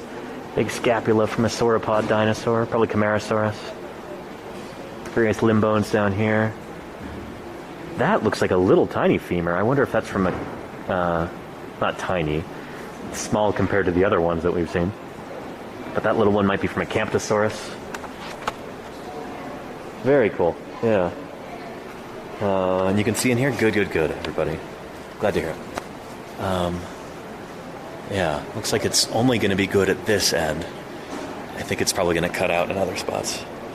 We're at about 840 kilobytes per second. I think I've been saying megabytes per second this whole time when it's been kilobytes. But anyway, yeah. But yeah, very, very cool.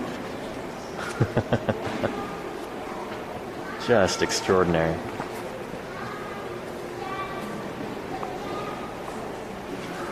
Amazing.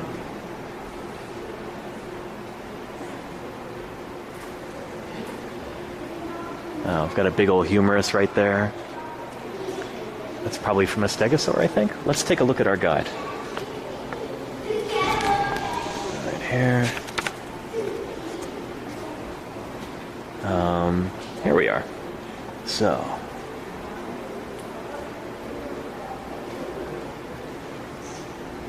Let's see. There we go. 5110, 5119. Sauropod right humerus and sauropod right femur.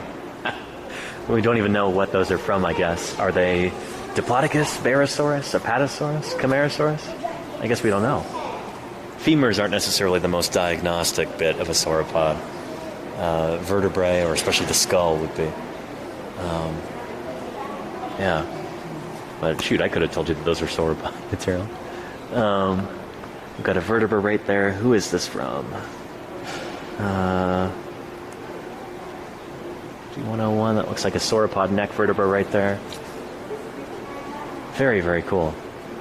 Man, this is like a work of art. I could just sit here and stare at this all day and be perfectly content.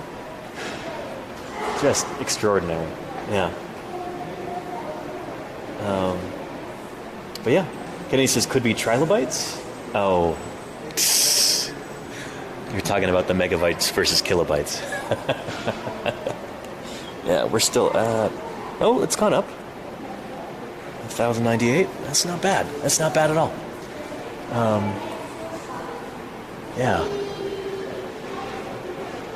And I remember when I was here last year, I had a conversation with Tiff, who's one of the rangers here, and she told me a story, an experience that she had here. There was an older gentleman from Hawaii. At that time, the land of the planet who came here, and I think he was here by himself. He wasn't planning on visiting Dinosaur National Monument, just kind of found himself here. And he walked into the hall, and she asked him if he had any questions. And he didn't really know what to think. He was looking at these just astonished. And she said that he had tears in his eyes. And she said, "Is everything okay?" And he says, "They're real." So apparently this guy, yeah, he was like born and raised on Hawaii, I think on the Big Island, and he was there for the filming of Jurassic Park. I guess he was like a local guy that they hired, to help with production on the movie. And I don't know, so he always thought of dinosaurs as being kind of a Hollywood thing, I guess he, maybe didn't have much of a science education or anything, never learned about dinosaurs in school, and just kind of assumed that they were, a fictional invention, a Hollywood thing. And he found himself here at Dinosaur National Monument and realized, no, holy cow, they are real. Just imagine how much your life would change if you came to that realization. But no, these critters are real. The Earth is, I don't know, the world would be such a bigger, grander, and older place given that realization. Like, imagine realizing that for the first time when you're up in years, when you're older. Imagine how much that would change the way that you see the world. And yeah, he said that he wept. That's what a magical place this is.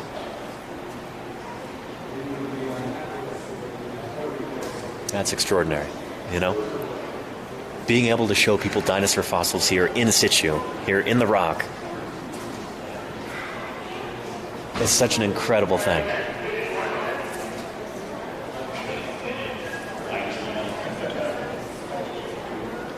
Yeah, I don't know. Gets me right here, you know? But yeah. That's a beautiful story, says Books Brews. I thought it was, yeah. I was hoping we'd run into Tiff today so she could tell us herself, but I don't think she's around right now. Yeah. Super cool.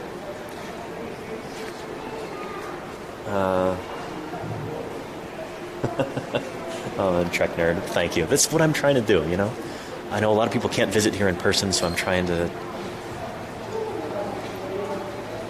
give you some taste of what it's like here. And I encourage you, if you ever get the chance, if you're ever in this part of the world, this is well worth your time. Make sure that you visit Dinosaur National Monument. Yeah. It's a magical place. And they could really use your support, too. Those admission fees, they go toward preserving this. They go toward paying the rangers and the other staff here. They go toward paying the paleontologists like Rebecca and Ashley. Yeah. Yeah. Makes 25A. Just want to get out your toothbrush and start excavating. Well, that's what I'm going to be doing tomorrow. So I hope you're excited for that. Yeah. I'm going to be down near Moab, Utah tomorrow, joining a crew working in the Cedar Mountain Formation and trying to set up the streaming gear there, so we'll see if that works. But yeah.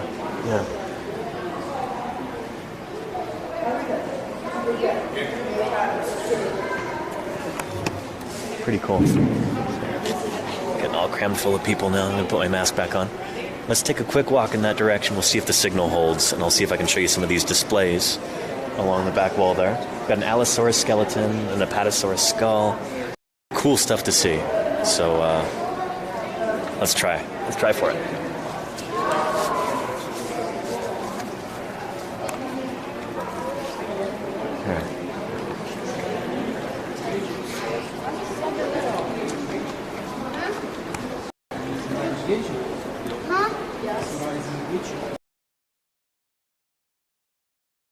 Are you making a movie? Oh, I'm doing a live stream right now. Yeah. How do I find it? Oh, I've got a card. Yeah, let me get you a card. I do science outreach live streams. It's called Science what? Oh, it's called Paleontologizing. You'll see it on there. Unbelievable. Oh. Thank you.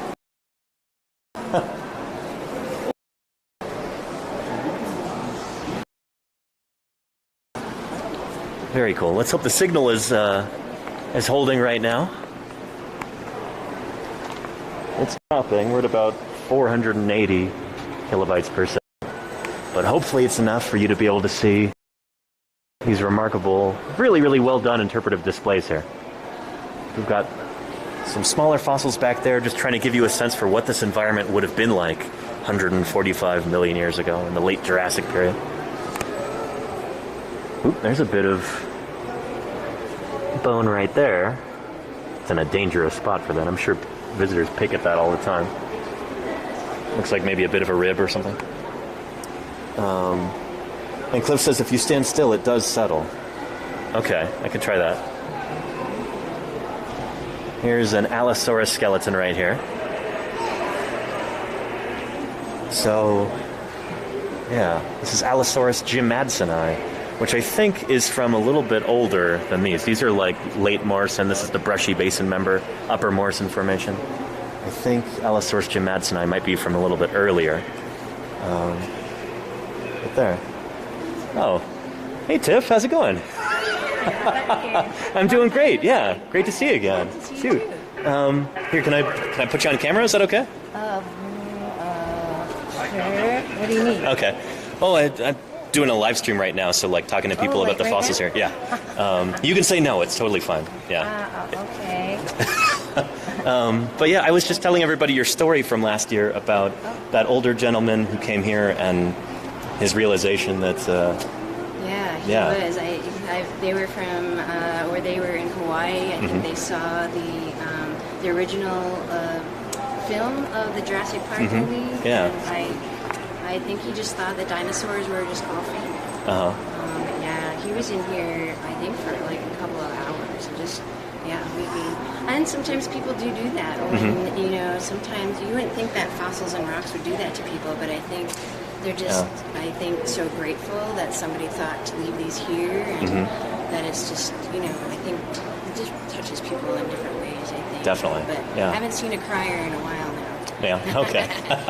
The kids are like, no. Well, hopefully that means that people like me are doing our jobs, letting people know that, you know, dinosaurs are real and everything else. That's right. I had a woman from Japan once who said, you know, I always thought dinosaurs were super weird, and I didn't think they were, you know, they were real. But she's like, now that I'm here, I believe. That's so cool. I mean, it's part of the magic of this place, showing people the fossils here in the rock. It's not tied up with a bow like in a museum. It's not carefully curated and polished. It's all unvarnished, natural. Pretty awesome. Yeah, good stuff. And do you do paleontology also? I do, yeah. Cool. So tomorrow I'm heading down to near Moab and working with Don DeBlue, the assistant state paleontologist in the Cedar Mountain Formation. So, what are you guys working on in the Cedar Mountain? I think whatever pops out of the quarry there's going to be some Utah raptor, probably some iguanodontians and stuff, probably some ankylosaurs. Yeah. Cool. Yeah. And I'm going to try and live stream it too. I've got a satellite internet thing, so we're crossing our fingers that it works. That sounds super great. And it's probably going to be like 110 down there. Oh yeah, I think so. But that's what you love about your job, right? Like, exactly. Yeah. Yep. But yeah. Awesome. It's so good to run into you again. Yeah, you too. And you were here last summer? Last summer, yeah. Yeah. I sent Rebecca a message last night asking if she was going to be here, and she's not. And Ashley Ferguson apparently works here now too. I used to interning. Very cool. Yeah. So she went to Montana State at the same time that I did. She's fun. Yeah. Ashley's awesome. Yeah. She's great fun too. Is there anything I can help you out information-wise? Do you want to see a baby stegosaurus plate? Ooh, that'd be lovely, actually. Yeah. That'd be really cool. Yeah. Awesome. It's not too far away from us. Okay.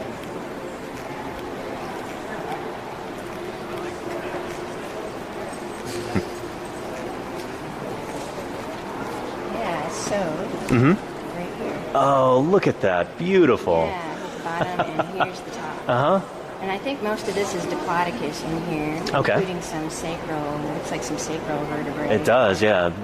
Big chunky stuff fused together. Yeah, so it's about this big or so. And then there's an adult osteoderm right up here. Yeah, look at that. Here's the There's bottom, the here's the top. Yeah, so I just think it's super bizarre that they're just growing right out of their skin. Yeah. Osteoderms, neat stuff. Yeah. We were talking about that yesterday at the museum in Vernal, about how for a long time we didn't really have a good sense for how the plates were arranged because they don't articulate with the skeleton. They're just floating there, you know, on the sagittal plane of the animal in the flesh. But it was, I think it was a stegosaur that was dug up here that actually, some of it was, or no, maybe it wasn't. Most of the stuff is disarticulated. I'm thinking of a different specimen. Do you want to see the specimen we have down here? Yeah, hopefully the signal holds. We when I walk over there, sometimes it cuts out, but we'll try for it. Yeah. I think we were talking about that last year too. Yeah. I found out some new information about juvenile stegosaurs. You were saying that the sign needed to be changed, right? Yeah. And they're so expensive, so I think it's in the works now. Oh, excellent. Cool. But yeah, these were found on the cliff face in the 70s. I think it was right below the hump specimen of Parasaurus on the west side. Okay. Yeah. And back in the 70s, I think this was like the most complete we had. So there was a question about whether they hatched out with spikes and plates or not. Rebecca, our paleontologist, said, they've found others smaller than this and other parts. They probably hatch right out with these things, which would be so cute. Definitely.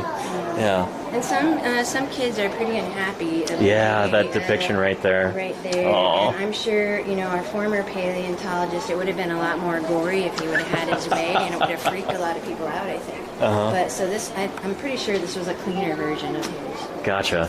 But yeah, Oof. one way this baby stegosaurus will go. So if you could go back to this time period and maybe have an invisible cloak, would you want to go back and check it out? 100%. Yeah. As long as I don't step on anything, like that old science fiction story where they step on the butterfly and it changes the future. That's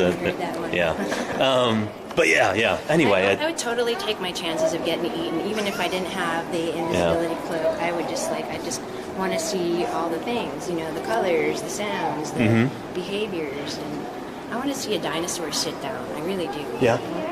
I wonder if sauropods did that. Do you think they did that? I mean, they would have had to if I doubt they're sleeping standing up. That's a lot of weight to be having up all the time. I think. Yeah. That's actually not a big debate, but it's a small debate, I guess. How sauropods like Diplodocus or Apatosaurus laid their eggs. Like, did they? Because that's a big drop for an egg. Yes. Especially if they dig out a nest, so it'd be like below ground level. So they have some sort of there's a special technical term for it. My special technical term is like tube. An ovipositor, maybe? Yeah.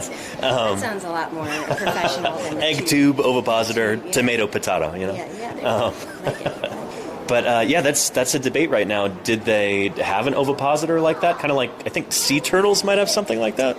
But why wouldn't they? I mean, they were so much higher up than turtles today. I mean, what else would they going to do? The other idea is that maybe they just crouched. Yeah, they would squat down, but that's also kind of hard to picture. How do elephants and rhinos do it? I mean... Well, I know they don't lay eggs. But I think the baby basically just drops out onto the ground. And they're standing up doing it? I think so. Hey, Danny and everyone. Exactly. Sorry, it's been so long. And we know that sauropods laid hard-shelled eggs, so it would have been maybe a bit more brittle than like a soft-shelled egg. And dinosaur eggs never got bigger than let's say a melon, right? Because if dinosaur eggs got much bigger than that or way big, then their shells would have been too thick and there would be no oxygen going through the shell. Yep, exactly. Yeah. So even though the dinosaurs were humongous, it looks like their eggs stayed pretty small. Yeah, like the size of a soccer ball or smaller. And I mean, that makes them even more remarkable because you've got an animal hatching out of an egg smaller than a soccer ball and growing to be the biggest thing that's ever walked on Earth. And I would assume they would have had to grow pretty fast. They definitely did. And, otherwise Scooby snacks. They'd all become Scooby snacks. Exactly. Yeah. Dinosaur snacks. That's actually something that I'm really interested in is whether dinosaurs, because they grow so much during their lifespan, are they moving through different ecological niches throughout their lives? Like, are they doing different things in their environment from the time that they're really small to the time that they're really big? And how different would that make these environments than environments today? Think about like the African Serengeti. Like an elephant, for instance, when it's born, it's as tall as you or me. And it weighs like 600 pounds. Wow, 600. Something like that, yeah. So like they start off really big already, and then, they feed on milk when they're really young, and then really quickly they transition to whatever their parents are eating. So they're pretty much in the same niche for their whole lives. Dinosaurs like this that are, growing tremendously, are they changing like ecologically? Are they moving through different niches, eating different things at different growth stages? Maybe they're living in slightly different environments. That's kind of a new frontier in dinosaur paleontology, trying to figure out their ontogeny and, how they change not just in size and shape, but also ecologically too. Has there been any new information about about the lifespan of sauropods? I've heard 70 to maybe 100 years for sauropods. I think like histology for sauropods is not as common as it should be. You know, like taking plugs or samples from the bone and counting the growth rings. There's still a lot of like curators who are really reticent to let other paleontologists cut up their dinosaurs. But I think from what I heard last, like the oldest sauropod we have is only like 50 or like between 48 and 59 years old or something like that. Right? Yeah, but again, not very many of them have been sampled yet. Game so of paleontology, much larger mysteries still remain. It would make sense that you don't want to cut up things. Potentially, yeah. I mean, I don't know. So I was trained at Museum of the Rockies, and there we cut open everything. Well, and I heard even like Jack Horner was doing that with his skulls. Oh yeah, and yeah. I was here for a few years, and I've heard no self-respecting paleontologist is going to chop open a skull. And then I read like Jack Horner cutting open a skull to check it out, and I was like, what? So I mean, yeah, I'm a little bit biased because that's where I was brought up, I guess, at that institution. But we have the saying, they're like, glue is cheap, like. We excavate these fossils in the first place to get information from them, and one of the best ways of doing that sometimes is, cutting stuff open. The chop. Yeah. I'm sure it takes a lot of work to thin out the slice. Definitely. You've got to grind it all the way down so it's thin enough to look at it under a microscope. And what have you heard? Anything recent on, like, say, any specific kind of carnivore, like a theropod? For age? Yeah, actually, just the other day, there was a new Carcharodontosaurid described from Argentina called Meraxes gigas, and they did a histo on that. They sampled a couple of different elements, like different parts of the body. I think they did a rib and a femur and some other bits, and they're saying it was about 45 years old when it died. Okay. And how big? Yeah. Pretty big, like T-Rex sized almost. So like approaching 40 feet. Okay. Yeah. Is that did you say it was a newer find? Yeah. So just described like a week or two ago. Oh, wow. Just published. Yeah. But that's basically like a descendant of these allosaurs.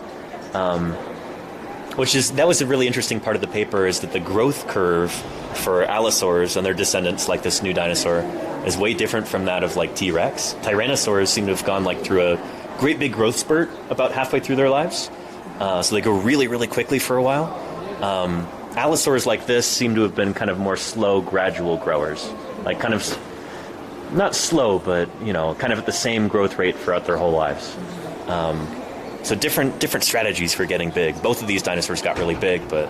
Well, I wonder if they grow faster like a tree, does that mean their bones aren't quite as strong as, like, if they grew rather slowly? And it's a good question. Yeah. I'm not sure about that. I don't know the answer, Yeah, well, I mean, I don't know. Yeah. I'm just throwing that out there. Very cool. Yeah. All right, so this one was about 45 years old. That's amazing. Yeah. I heard, there's a range. They said like between, I think, 42 and 51 or something, but... Because the rings don't just keep on getting bigger and bigger like a tree, right? They somehow recycle themselves and something to that effect. When the animal reaches like full skeletal maturity, it lays down what we call an EFS, external fundamental signature. Okay. That's basically the growth rings, like the growth rate slows and the lines get closer and closer together until it basically forms like a solid thing.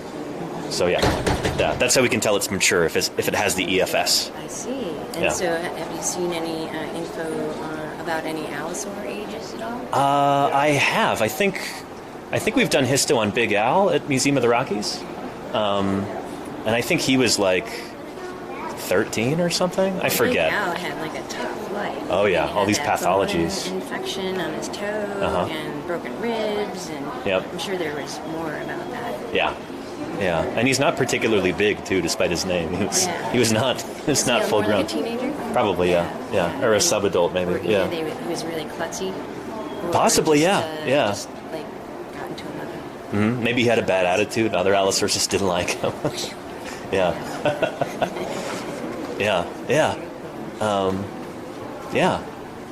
And so would you like to show where you think the eggs came out of an allosaurus? Because people always ask me that. About the cloaca, they want to know? Yeah, they want to know. And I'm like, somewhere back here. Yeah, let's hope the signal holds. Yeah. Thinking This is going to be my park ranger guess, like right in here. You're exactly right. Yeah. No Yep. way. That was my guess. I'm like, So those are the ischia bones in the background, in the back right there. Yeah, both of them are called ischia. One is just called the ischium, and that's the that'd be the pelvic canal right there. pelvic canal. Yep. Okay, I learn something new every day. I'll show you something else that's kind of cool. Thank you. Let's see. So these projections that come out of the side of the tail vertebrae, these are called transverse processes. Big muscle that would attach from these to this bump right there on the femur. That's called the fourth trochanter. Yeah, the fourth trochanter is that lump right there. And so as the animal is walking, this big muscle attaches from there to the tail. So the tail would swing back and forth. As the legs are swinging forward, it would kind of move the tail too, but they'd kind of help each other out. It's like an efficiency thing. So the swinging of the tail actually helps with the forward and backward swing of the legs. Yeah.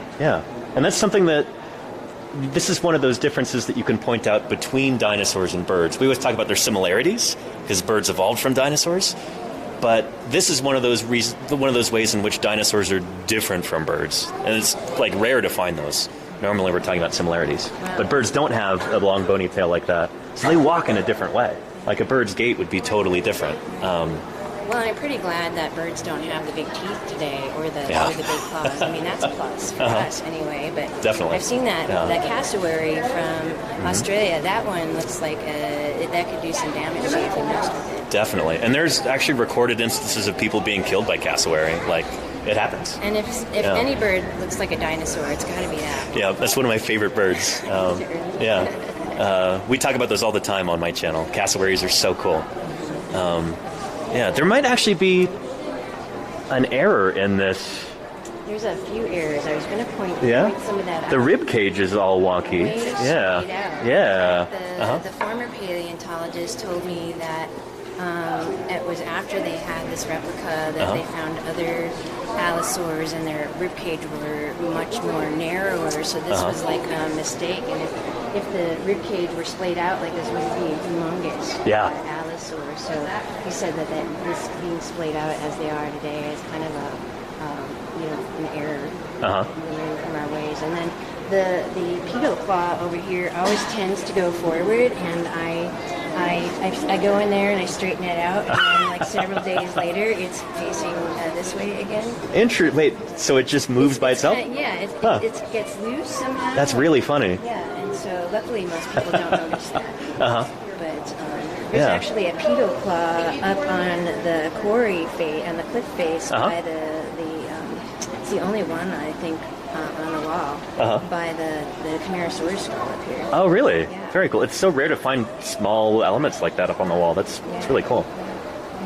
The thing that I noticed that jumped out to me was the right femur right there, how it's kind of swinging backwards. I think, I remember Denver Fowler talking about this a long time ago, but dinosaurs are vertical. I think. Because they swing and then, So they can see that due to their hip configuration? I think that's the case, And it might have something to do with the caudofemoral about too. Well, this replica came in the 90s. It was about $35,000 for this replica in the 90s. And so, you probably know a lot. Definitely, about them. And that's what I love about, especially paleontology. When we find new information, we make corrections. But now we're kind of, I think we might be a little stuck with this,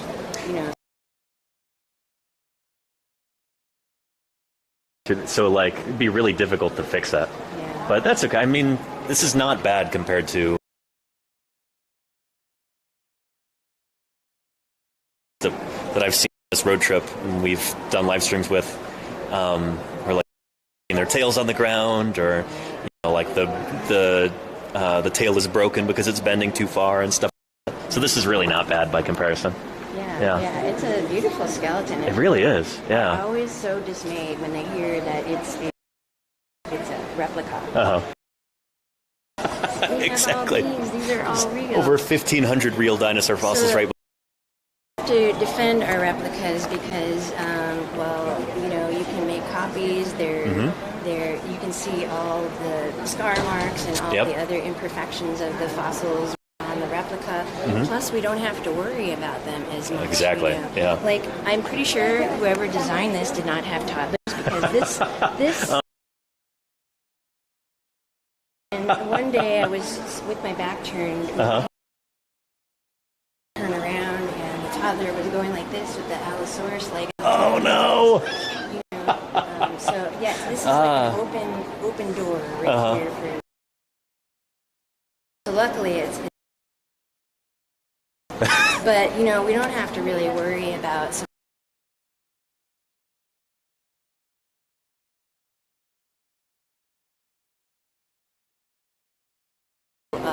Bone on the trail from the.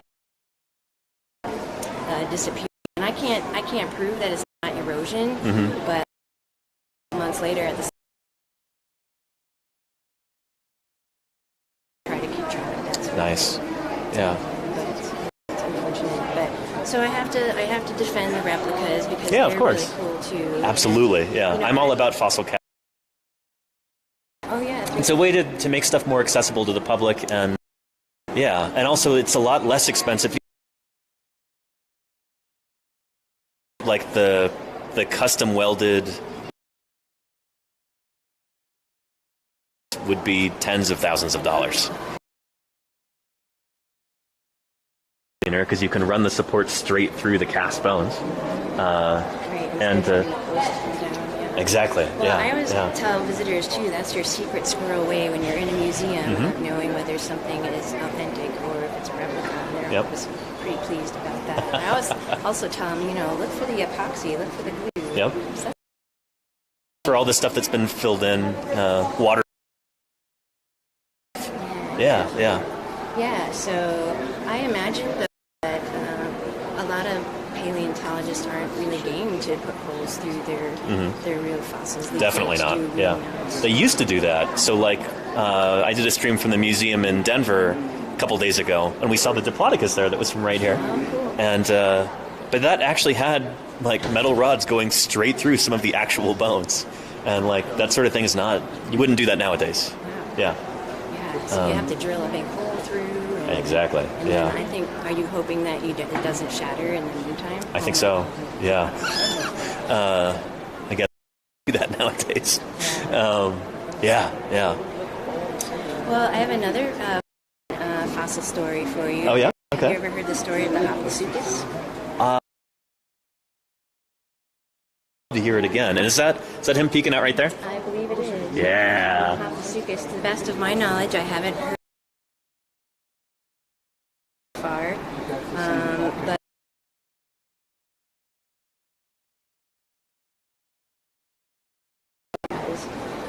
And so the story goes that back in the early 1900s, when working well up above our roof line, somebody's nephew was visiting, and they were really worried about his safety. So they give him some sort of hand drill, and they're like, "Yeah, go over there and keep yourself busy. And if you drill a big enough hole, we'll put, powder in it, and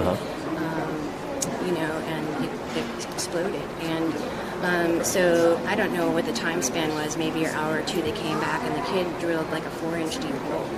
And so they made good on their promise. They put explosive powder in the hole, and out came the Haplasuchus in 2 pieces. I mean, it has all of its armor, it has its little toes. The only thing it's missing is its little snout. I mean, its skull is there, and it's perfect condition. And it's amazing that, that it didn't just get blown up into a bunch of pieces. It took a while to find the second piece of that. It's just such a beautiful skeleton, and I feel like when people look at it, they're going, That's such a cool story, though. You know it by looking in there, and there's not very much room to tell that story. But I think thank God somebody wrote that story down. Yeah. Because it just sounds like bizarre. So, would you like to see the skeleton? Would love to. Yeah. Hopefully the signal holds. Let's go look. So I've got a little indicator right here, right now, but we'll try.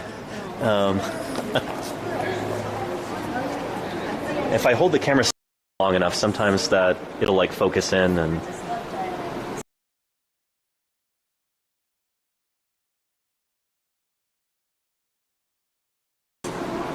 that'll work. But let's see here. The one in our minuscule toes and and leg bones and arm bones, and then just the very that's missing. All of it's that the whole thing just do.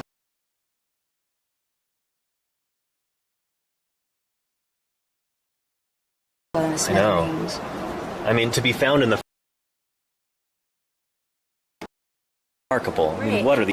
So it's a really neat story. That's very, very cool. Thank you so much for telling it to us. Yeah, really neat. Let's see. I wonder. It is cutting out a little bit, I think. Yeah.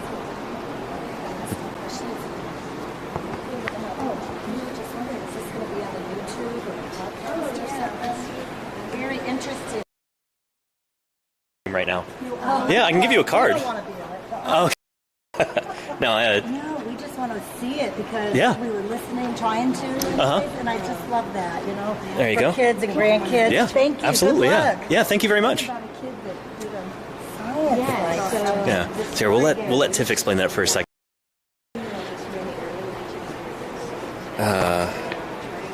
There we are. Yeah.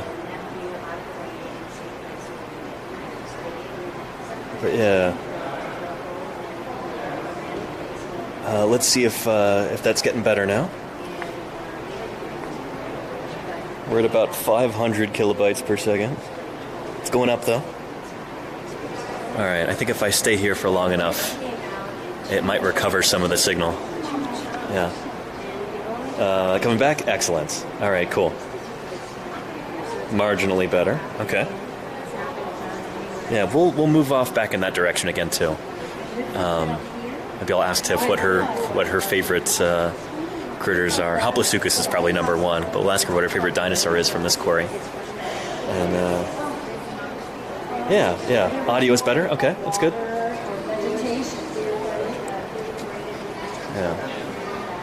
Yeah, let's move in. Let's move over in this direction.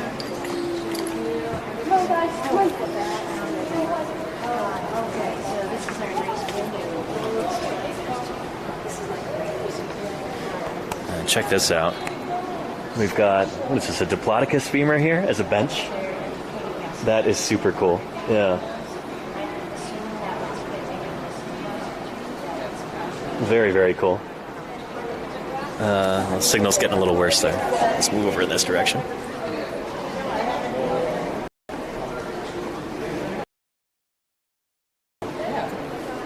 All right. It's getting a little bit better.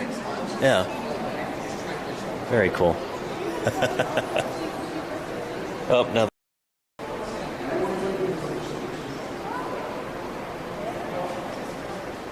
Yeah. What a magical place. And this is something really, really cool here, too. Take a look at that. Touch real dinosaur bones, but don't climb on them.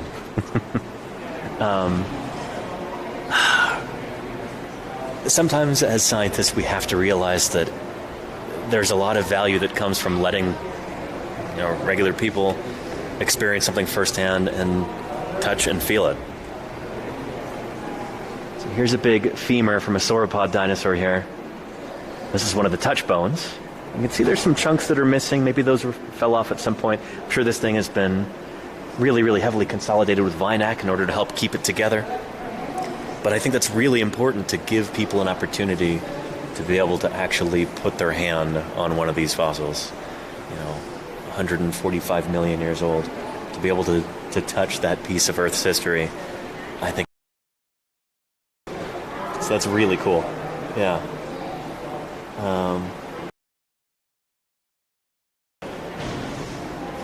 How else are you going to get more paleo people? There you go, Check Nerd. Yep. Yeah. Awesome stuff. Very, very cool. What a treat to be able to be here. And Golgan, you wanted Diplodocus femur replica bench? Me too. That's pretty neat. Awesome stuff. Awesome stuff. And Hojo Cat says, don't you all paleontologists look at that wall and wonder what else is in there? Don't you want to keep digging? No, I mean, this is kind of transcended that, you know? This is now, I don't know. It's almost like we were talking about earlier, almost like a cathedral, you know? It's a monument to it's a really cool time in Earth history. There are other excavations that are taking place here in Dinosaur National Monument that are not here on the wall.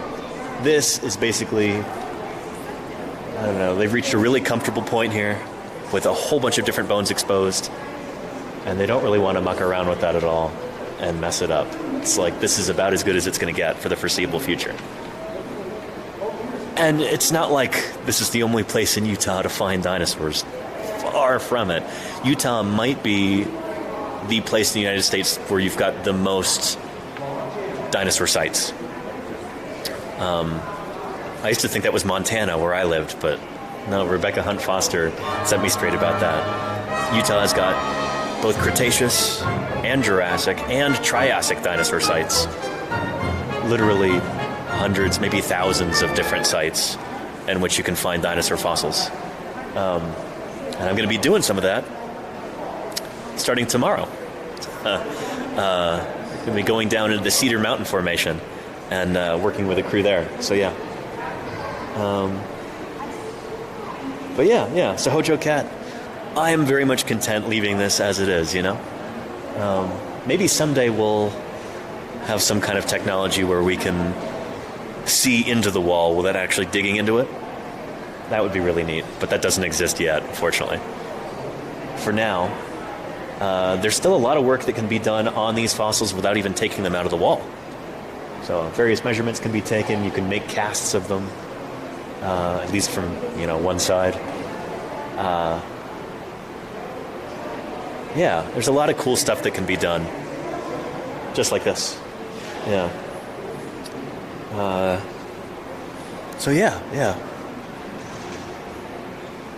Here, let's see if the signal holds. We can take a look at this Allosaur skull. So this is genuine right here. This is not a replica. This is the real deal. And I think this is Allosaurus jamadsoni. Or is it Allosaurus fragilis? I'm not sure. But yeah, take a look. Very, very cool. And some of the matrix has been left in place right there in order to stabilize those teeth and keep them from falling out. Yeah, very, very cool. TMK says, are they 3D mapping it? Yeah, the fossil wall behind us is being 3D mapped. I think that's an ongoing project. They're going to photogrammetrize and then laser scan the entire thing, and basically have all that digital data available for study, which is going to be pretty cool. Pretty cool. And Allosaurus is your favorite carnivore. Is that right? Is that right, Gaming? Yo, Danny. Well, just coming back from the world-famous meeting your hero here. G Fest and a field Allosaurus, museum visit this super past cool. Thursday as well. So there's the eye socket right there. The eye would be toward the top of that. That hole in front of the eye, anterior of the orbit, is called the antorbital fenestra. And then you've got the nares at the front. That's where the nostril would be. And yeah, those remarkable jaws, those cool teeth. You can see some of them are missing. Some of them are broken off. But all in all, this is a gorgeous skull. Very well preserved. And it's articulated too, which is pretty rare. And it's not really crushed, which is surprising. Oftentimes when you've got a dinosaur skull that's preserved in articulation, it tends to get crushed. Sometimes falling apart can be the best thing for a skull because all the pieces can get preserved without getting squashed. You know, the whole thing basically disassembles rather than just squashing like a cardboard box. But here, we've got one that's in articulation and it's not that squashed, which is very cool. Let's walk around to the front and take a look. Yeah. It's pretty much undistorted. That's pretty remarkable. Very, very neat. Yeah.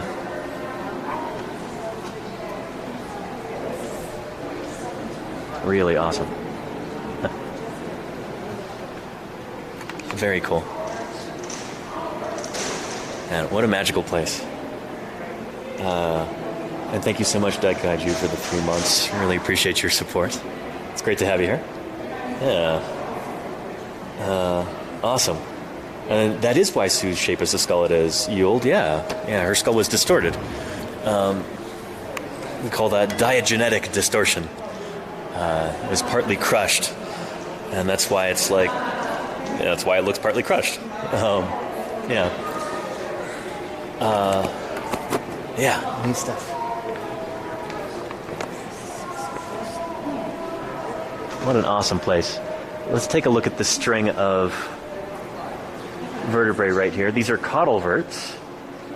So, tail vertebrae from a sauropod dinosaur, and those are still in articulation. So there must have been a chunk of dinosaur tail still attached like that at the time that the rains came and this area flooded, and yeah. Or it could have been washed downstream for miles and miles, who knows? This seems to be a high-energy fluvial environment. So this sandstone was laid down by a fast-moving river. And maybe this is a particularly deep spot in the river where all of these bones tumbled in and accumulated. Or maybe this is like a sandbar or something like that they got snagged on. But in any case, this is a point where all of this stuff just got deposited and then covered up with sediment, and the rest is history. Or geology, as the case may be.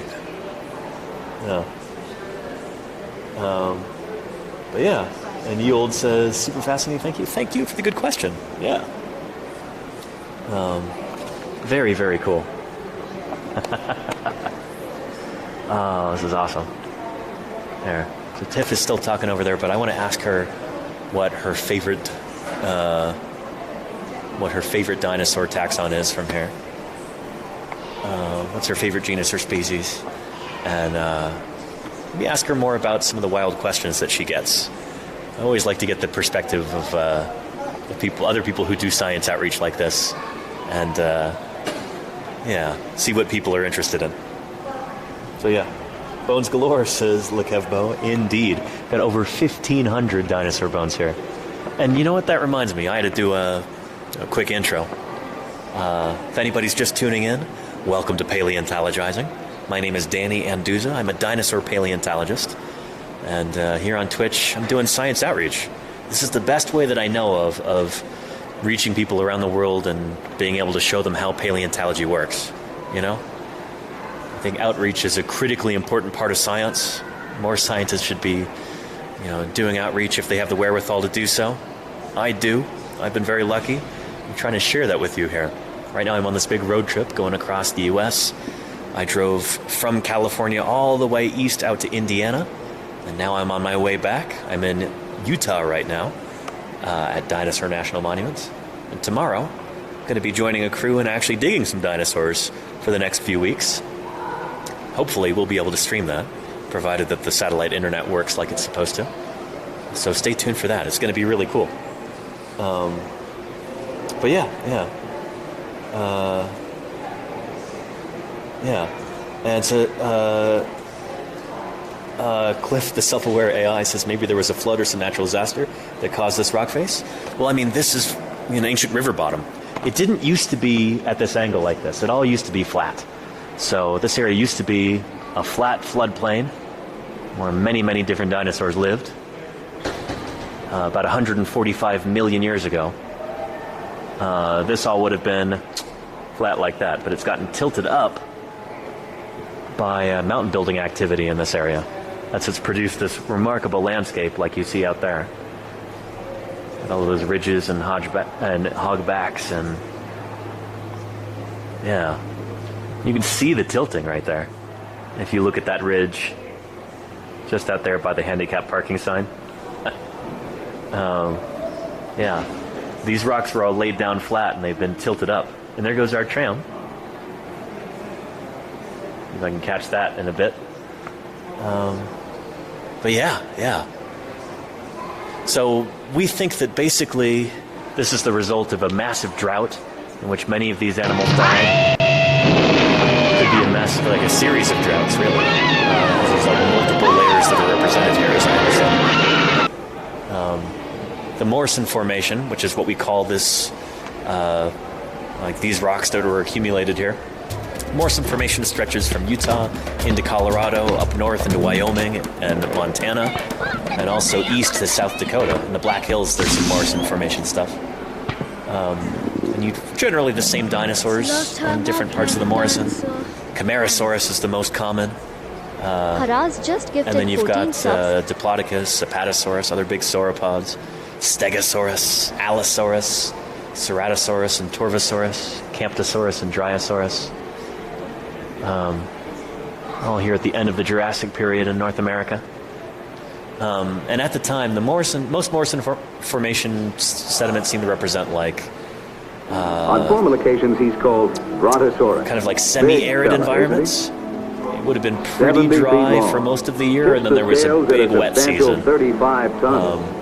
Where you had really heavy rainfall. The rivers would swell their banks and spill out onto the floodplain and bury dinosaurs. But this particular assemblage here at this quarry, at Dinosaur National Monument, this sandstone seems to represent kind of a high-energy river system. This is what we call fluvial sediment. And we think that it's high energy in part because the clasts here, in this case the fossils, these bones, are mostly large.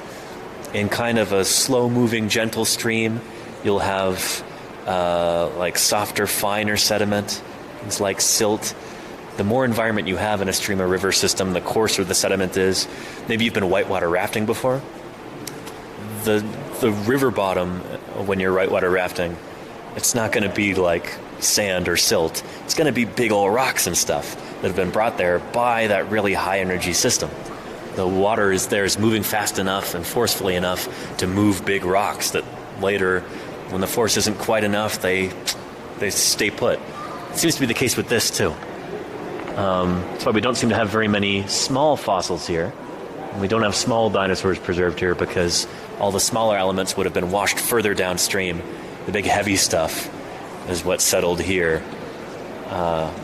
because this is a higher energy environment. Does that make sense? I hope it does. This is some like super basic hydrology. And we've got a hype train going. That's awesome. Thank you everybody for the support. Really appreciate that. And Haraz, 14 gift subs. Holy cow.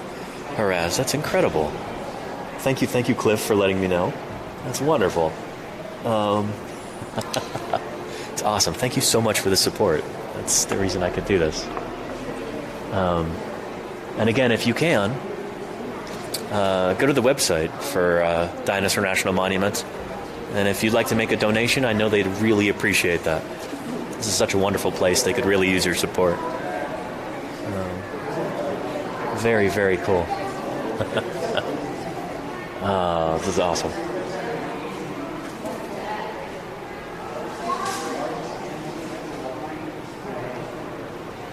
And look at that right there.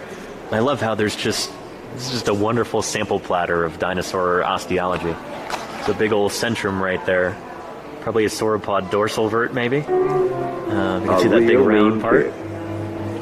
With 6-inch daggers for teeth, he was the terror of his neighborhood. We've got a humerus up there. That's the upper arm bone. You could say the great big muscle attachment site where it gets kind of an interesting texture at the top. Very, very cool. Just extraordinary. Yeah. And Lekevbo says, I would have begged to see this as a child. Me too. Holy cow. My first time visiting here was last summer. And you can see why I'm back. This is such a remarkable place. Really magical. And Tiff is back. Yeah.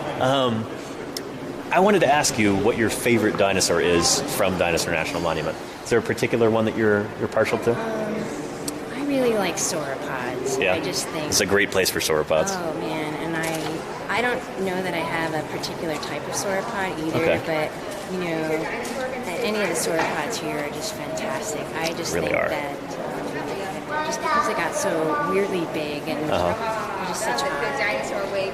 I'd say like close second contender would be the Stegosaurus. Everybody loves Stegosaurus. Yeah, but it's such a charismatic animal. I know, right? Yeah. most of the kids I asked were like, "Oh, it's T-Rex," and I'm like, I mean, Yeah. I think T-Rex is cool and all, but We don't have T-Rex here, obviously. It's from the end of the Cretaceous. we have when we're here in the other Jurassic. Tyrannosaurs in Utah, but Uh-huh. not the Rexes. Yep. Well, I think there might be like isolated teeth from Tyrannosaurus from northern Utah, from the Bighorn Formation or something. But yeah, no skeletons so far, as far as I know. Which Yeah. is so weird because they Yeah. had all the proper T-Rex snacks Uh-huh. here back in the day. So It's probably just a matter of time until somebody finds one. I imagine Yeah. so. Maybe they just didn't like Utah. They're like, we Uh-huh. like the snacks better in Wyoming and Colorado and Montana. Yeah. Cool. I have a question. Yeah. Sorry, don't want to interrupt anybody else. Dinosaurs found here versus the rest of the country? Well, we have some really good things. It's a classic question that she just got. Why so many dinosaurs in Utah? We've talked about that many times. I think we talked about that on this broadcast. Yeah. And Mallory says 107 in Salt Lake City yesterday. Holy cow! Yeah, I'm ready for it. It's gonna be fun. It's gonna be fun. It's been a long time since I've been out in the heat digging for fossils, so I'm built for that, you know. Yeah. And as August says, because everybody loves the beach. Yeah, I mean, this would have been kind of near the coast back then. Maybe not necessarily during during Morrison times, but later in the Cretaceous, the Western Interior Seaway moves in, and areas like Montana, South Dakota, Wyoming, that would have been coastline back then. At various times, it would move east and west, the shoreline, at various times, but there used to be a shallow sea covering the interior of North America, and we call it the Western Interior Seaway, or the WIS for short. So,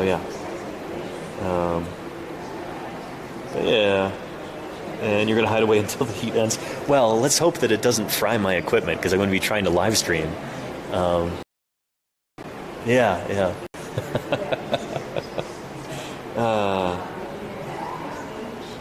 But yeah.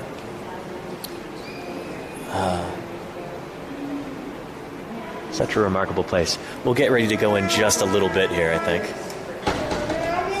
And, there goes the tram right now. So, we'll say we've got about 15 minutes more.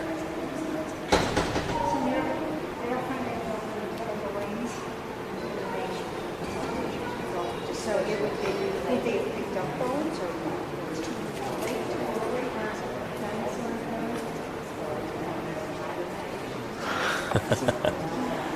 What a magical place. Just extraordinary. Yeah. And Darkness says, can you define shallow sea a bit more, please? Oh, sure, Darkness. Like maybe a few hundred feet deep at the deepest. Think about like modern day, I don't know, like the Great Lakes maybe. Sort of like that. Except much greater volume and surface area. Yeah. Does that make sense? That would be like a shallow sea. Like the Mediterranean today, or the Caribbean. You don't have, it's not super deep there. You don't have a Marianas Trench running through about what the WIS would be, the Western Interior Seaway, during the Cretaceous. Probably an excellent analogy. Because, even like geologically it's similar. You get like limestones deposited in it and shales, kind of similar to the modern Caribbean. Yeah.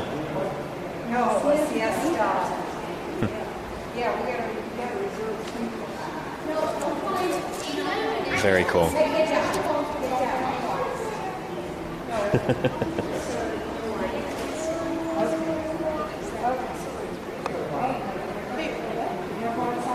Just talking to the kids. what? Yes. Yes, I do. We'll talk to her for just a little while more, and then we'll think about wrapping things up. Actually, we didn't, Sam Wow. We didn't come to the wrong door because that was the door for in the cabinet. I thought we brought Sandy Happy, so we're okay. We didn't break the rules yet. What an awesome place. Yeah. And Darkness says thanks. Thanks for the great question. I appreciate that. Yeah. Yeah, terms like that, like shallow sea, can be kind of relative. And I got to remember that, you know? As somebody who lives and breathes this stuff, I don't know. Sometimes I forget that not everybody's as familiar with this, and in vague terms like that, you know, I might have a sense for what it means, but terms like that could be very relative.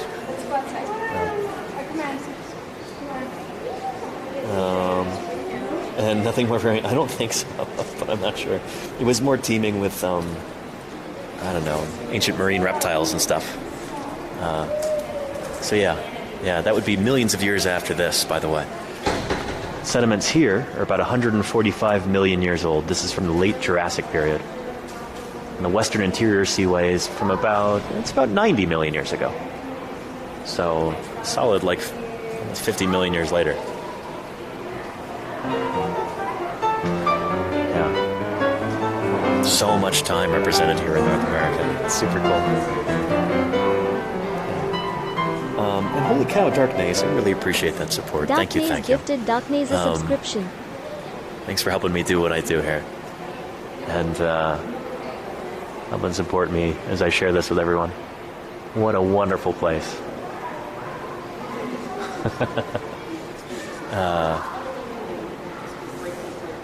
Very, very cool.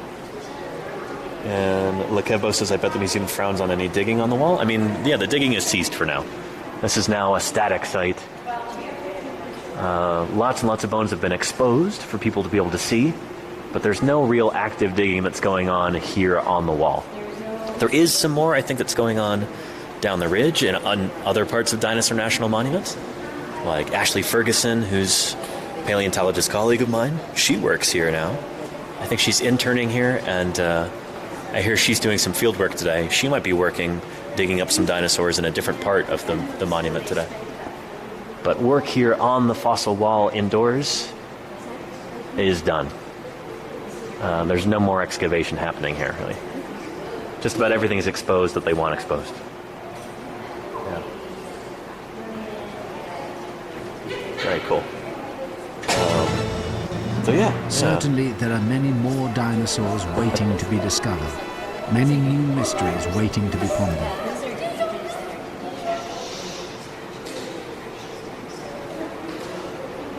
So Tiff's explaining those measuring devices there that are monitoring whether those cracks are growing or shrinking. Trying to keep track of that. Again, this is a geologically active area. So those same forces that made those ridges and stood these rocks up on end, those are still active. So, yeah. Being able to monitor those forces and keep track of them is really important. Very, very cool. This is so great. What a wonderful monument to the Jurassic heritage of this region. This makes me so happy to see so many visitors here, so many curious people asking questions of the rangers. What a magical place, you know? Beyond just it being a remarkable fossil site. And there have been many, many dinosaurs. If anybody wasn't here for the beginning of the stream, we were talking about how this ridge used to be about twice as tall. Well, I don't know. This wall used to be about twice as tall. Many, many fossil dinosaurs were dug up here. You have a YouTube account? No, Twitch, actually. Yeah. Yeah. What? You stream on YouTube? On Twitch, not YouTube, yeah. But yeah, live streaming right now, talking about dinosaurs. Yeah. Kids are too young for Twitch. It's all about YouTube for them. But yeah. Yeah, and Sterain location. I'm here at Dinosaur National Monument in eastern Utah. Colorado is just over there. So right on the very border of Utah and Colorado, basically. Dinosaur National Monument actually straddles that border. Most of it's in Colorado, but we're in the Utah part. Yeah. What is that? Wait. But the walkway is the extent of the riverbed, or does it go deeper? Oh, yeah, Darkness, great question. So, I wish there were a diagram here that I could show you, but this is basically 1/3 of, and maybe even just a quarter of this quarry right here. It extends all the way down to there. It used to be much taller, and it extended way further down there and then further off in that direction, too. All of that rock was knocked down while many, many dinosaurs were excavated from there. And those dinosaurs ended up in various museums around the country, and even up into Canada. Ontario has a Barosaurus skeleton that's from right here in this quarry. The Diplodocus that we saw a couple days ago at the museum in Denver, Colorado, that's from right here. I think that's from further on beyond that wall over there. Like beyond the big glass wall there. So yeah, this extended way further down, and probably for thousands of years before this site was discovered, there was probably dinosaurs eroding out way off in that direction too. So yeah, when paleontologist Earl Douglas was working this site for the Carnegie Museum, he said, I hope that someday part of this will be set aside and bones will be left in the ground for people to be able to see. He thought this would be a remarkable opportunity for people to learn about the age of dinosaurs. Regular people, tourists and visitors and, everybody to be able to come and see this. And today his vision is realized. This is so cool. Yeah. So, again, this wall used to be mud. It was way down there and then way up there, too. And that's all been, that rock has been knocked down, those fossils taken to other institutions. But there's about 1,500 bones here preserved in this wall. Just kept here, like, in stasis for people to be able to see and admire. And, I don't know, what an inspiring place. I've got just a few minutes more before I got to catch the tram. Oh, but sure. I wanted to bug you for a business card. Yeah, I got one right here. Thank you. Yeah. Thank you so much. Thank you, Tiff. This has been so great talking to you. Yeah. What are some of the wildest questions that you get, or maybe what's the most common question that you get from visitors? The number one most question we ask: why are all these bones here? Yeah. That's probably, and then the second is where's the bathroom? Makes sense. Definitely a close second. Yeah. But yeah, that's the most common. And Okay. then I'd say roughly top 10 would be like, what's the weirdest question you get asked here? Really? People ask you what the weirdest question is. That's really funny. Wow. Okay. What's your favorite dinosaur? Oh, that's a good question. Dinosaurs Shoot. lived a long time ago. How many know? They were terrible lizards, don't you know? It depends on who you ask. I'm actually working on a project about this right now for publication. I'd say there's about 1,000, but there's been over 2,000 different names that have been published, Sure. but a lot of those aren't valid. Right. Yeah. Sure. Makes sense. Yeah. So, but yeah, I'm working on that exact question Yeah, right so now. you're not, like, if you just were to choose one right off the top of your head, what would you go to? Oh, shoot. Here, you got 5 seconds. Let's say Triarchonchus. Oh my god, I've never even heard of that one. Well, it's because it's new, yeah. Oh. So in 2020, it was just published. It's from the Hell Creek Formation. It's an Alverasaur. So it's one of these little guys. They're little theropods. They've got long, stilty legs, and they've got super weird, short arms. They've got one, like a thumb claw, and that's it, basically, on their arms. And so super small because there is basically no use for them, or just It seems to be the opposite. Like, the arms are super robust. They seem really muscular. like a T-Rex. Kind of, but like T-Rex does have kind of reduced arms. These guys are like, their arms are super short but super thick and super strong. And it seems like maybe they were using those claws for digging open like rotting logs and stuff to get at the insects and stuff. Scratching their back. It's way too short for that. Like they could. Well, scratching here. Then. Maybe they could just about scratch there, but that's it. Like, push-ups. I should show you a picture of one of these guys. Maybe I can find it real quick. Oh my gosh. But they're really strange. Not for push-ups, like really teeny push-ups. Yeah, they would be. I mean, you're gonna. Here, I'll show you Mononychus, which is basically the same thing. but there's better illustrations of it. I should start reading up on the newer books because I feel like I'm falling behind on the new stuff. Yeah. Trying to find you a good picture. Let's see. Yeah, like that's a pretty good one. That's a plastic model. Okay. So they had feathers. All right. Look at that. Yeah, and they've just got these super short arms that are really, really thick, and they've got Mononychus means one claw because they've got one big claw. That makes sense. Sometimes they have two little vestigial ones next to it, but let's try to find another one. And so what do you like about it? Just because it has weird arms? I'm one of the authors on the paper. So it's the first dinosaur, first new dinosaur where I'm an author on the paper. So yeah. Well, that's super fun. Did Yeah. you get to help choose the name? I didn't actually. My crew chief came up with that. The name Trurarchunkus, get this, it means Captain Hook. Oh my god. Trurarchunkus prairiensis is the full name, so Captain Hook of the Prairie. Trurarchunkus. Trurarchunkus. Oh Yeah. my goodness. So it's related to Mononychus. It's basically identical to the dinosaur I just showed you. Wow. And what kind of line of theropod would you relate it to again? Like a... So they're Alvarezsaurs are related to... Shoot, I think they're still kind of a mystery. They might be close to ostrich dinosaurs. Your ornithomimids? Yeah. Yeah, that's like Rebecca's. Yeah, Arkansaurus, one that she named. Yeah. Yeah, they're cool. I also really like ceratopsians, so I've dug up a lot of Triceratops over the years. Do you find skulls very often from them, or is it like all the other dinosaurs because their skulls are so fragile? They're pretty rare. With ceratopsians, it's the opposite. So it's like exactly, yeah. So yeah, when we find a trike in the Hell Creek, it's usually the skull, and if you get lucky, there's a skeleton with it. So. Yeah, and they're super common out there. Like, they're the most common dinosaur in that formation. Yeah, some paleontologist kid came in here several years ago and said, the ceratopsians are kind of like the cows of the day because they were like so numerous. Just everywhere, yeah. Wow. I gotta go to that. I gotta go see that Hell Creek formation. Yeah, go visit Museum of the Rockies if you ever get the chance. They've got some of the best Hell Creek displays. Yeah. It's so cool. Yeah. I don't know. And right now I'm working on Spinosaurids too, these fish-eating dinosaurs. Yeah, and they're from where? Pretty much everywhere except North America. I wondered because I've only kind of heard of them coming out of Africa, but they're everywhere. You said. Except North America. Yeah, they're from Europe. Like England has one of the best-known ones, Baryonyx. Yeah. That's right. Yeah. And then we're starting to get some out of Asia. There's one from Laos.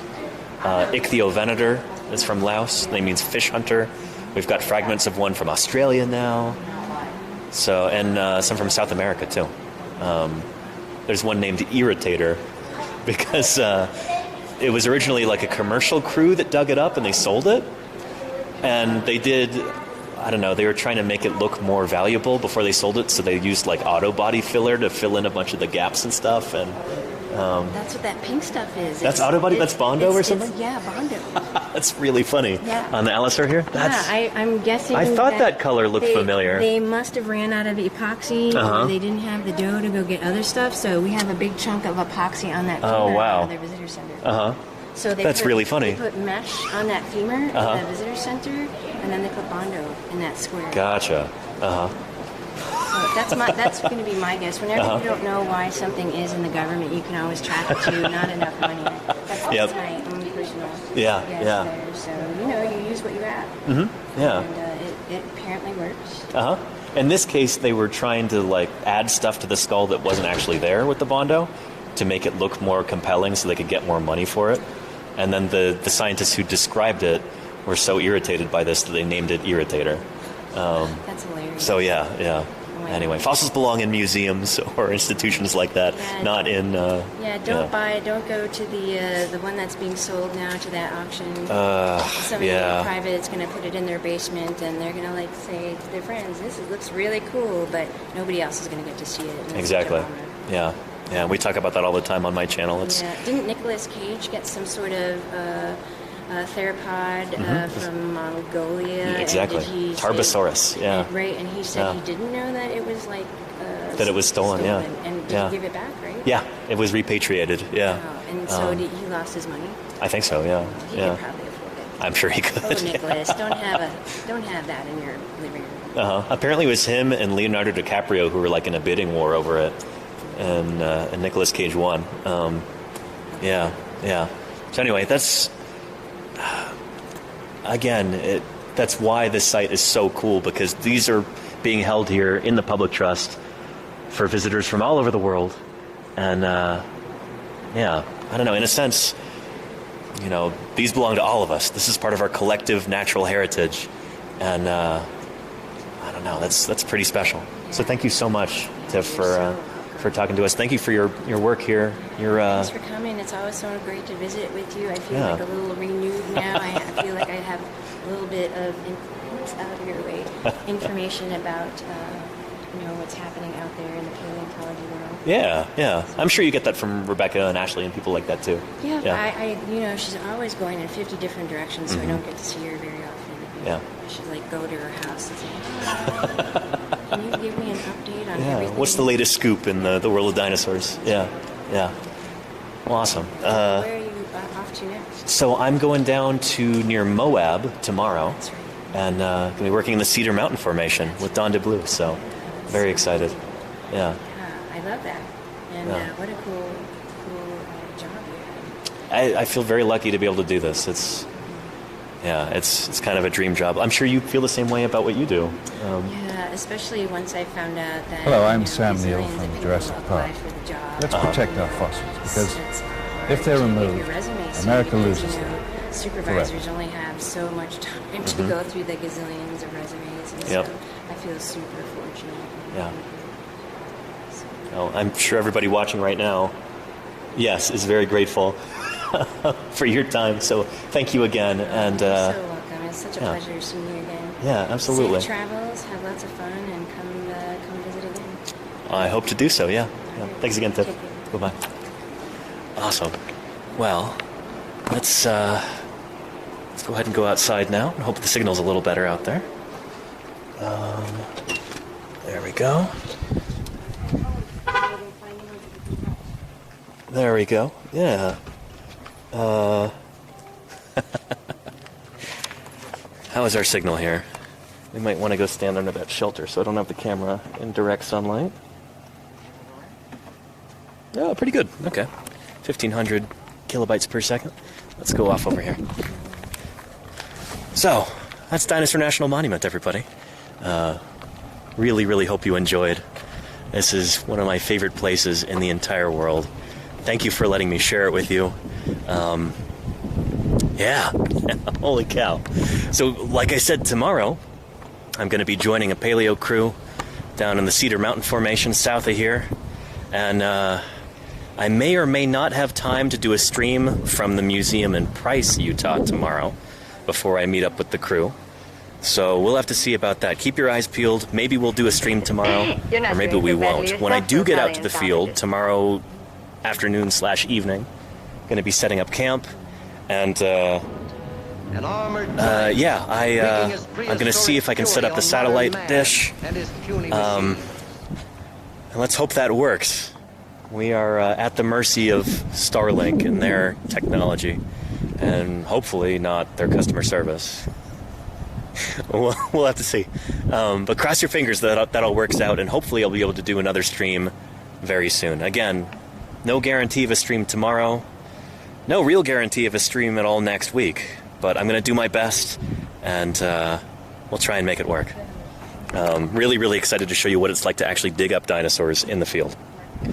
But until then, let me go ahead and let's try and do a raid here. We'll see who else is live on Twitch at the moment. See if anybody else is doing some science. Not seeing too much right now. It's still pretty early, I guess. A real mean kid. Let's go say hello to... With 6-inch daggers for teeth, he was the terror of his neighborhood. Let's see. Let's go say hello to Sharp Balloons. I think it's been a long time since we've raided them, and I know they've raided us before. So, let's make that happen. See if we can make their day with a raid.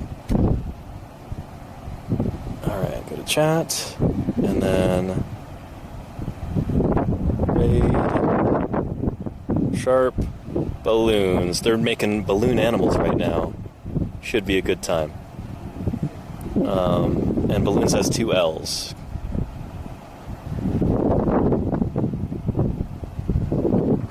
There we go. Excellent. Did that work? It did. Great. Everybody, thank you for joining me here at Dinosaur National Monument for another remarkable stream. I had so much fun today. Thank you for making it so much fun with your questions and your enthusiasm. Moderators, thank you so much for your hard work. Thanks for being here. I appreciate you. Thanks for holding down the fort when the signal cut out, that kind of thing. And cross your fingers, we'll be able to do some fieldwork streams very, very soon. All right, everybody. Really appreciate you and your viewership and your support. Let's go check out Sharp Balloons. See you there, everybody.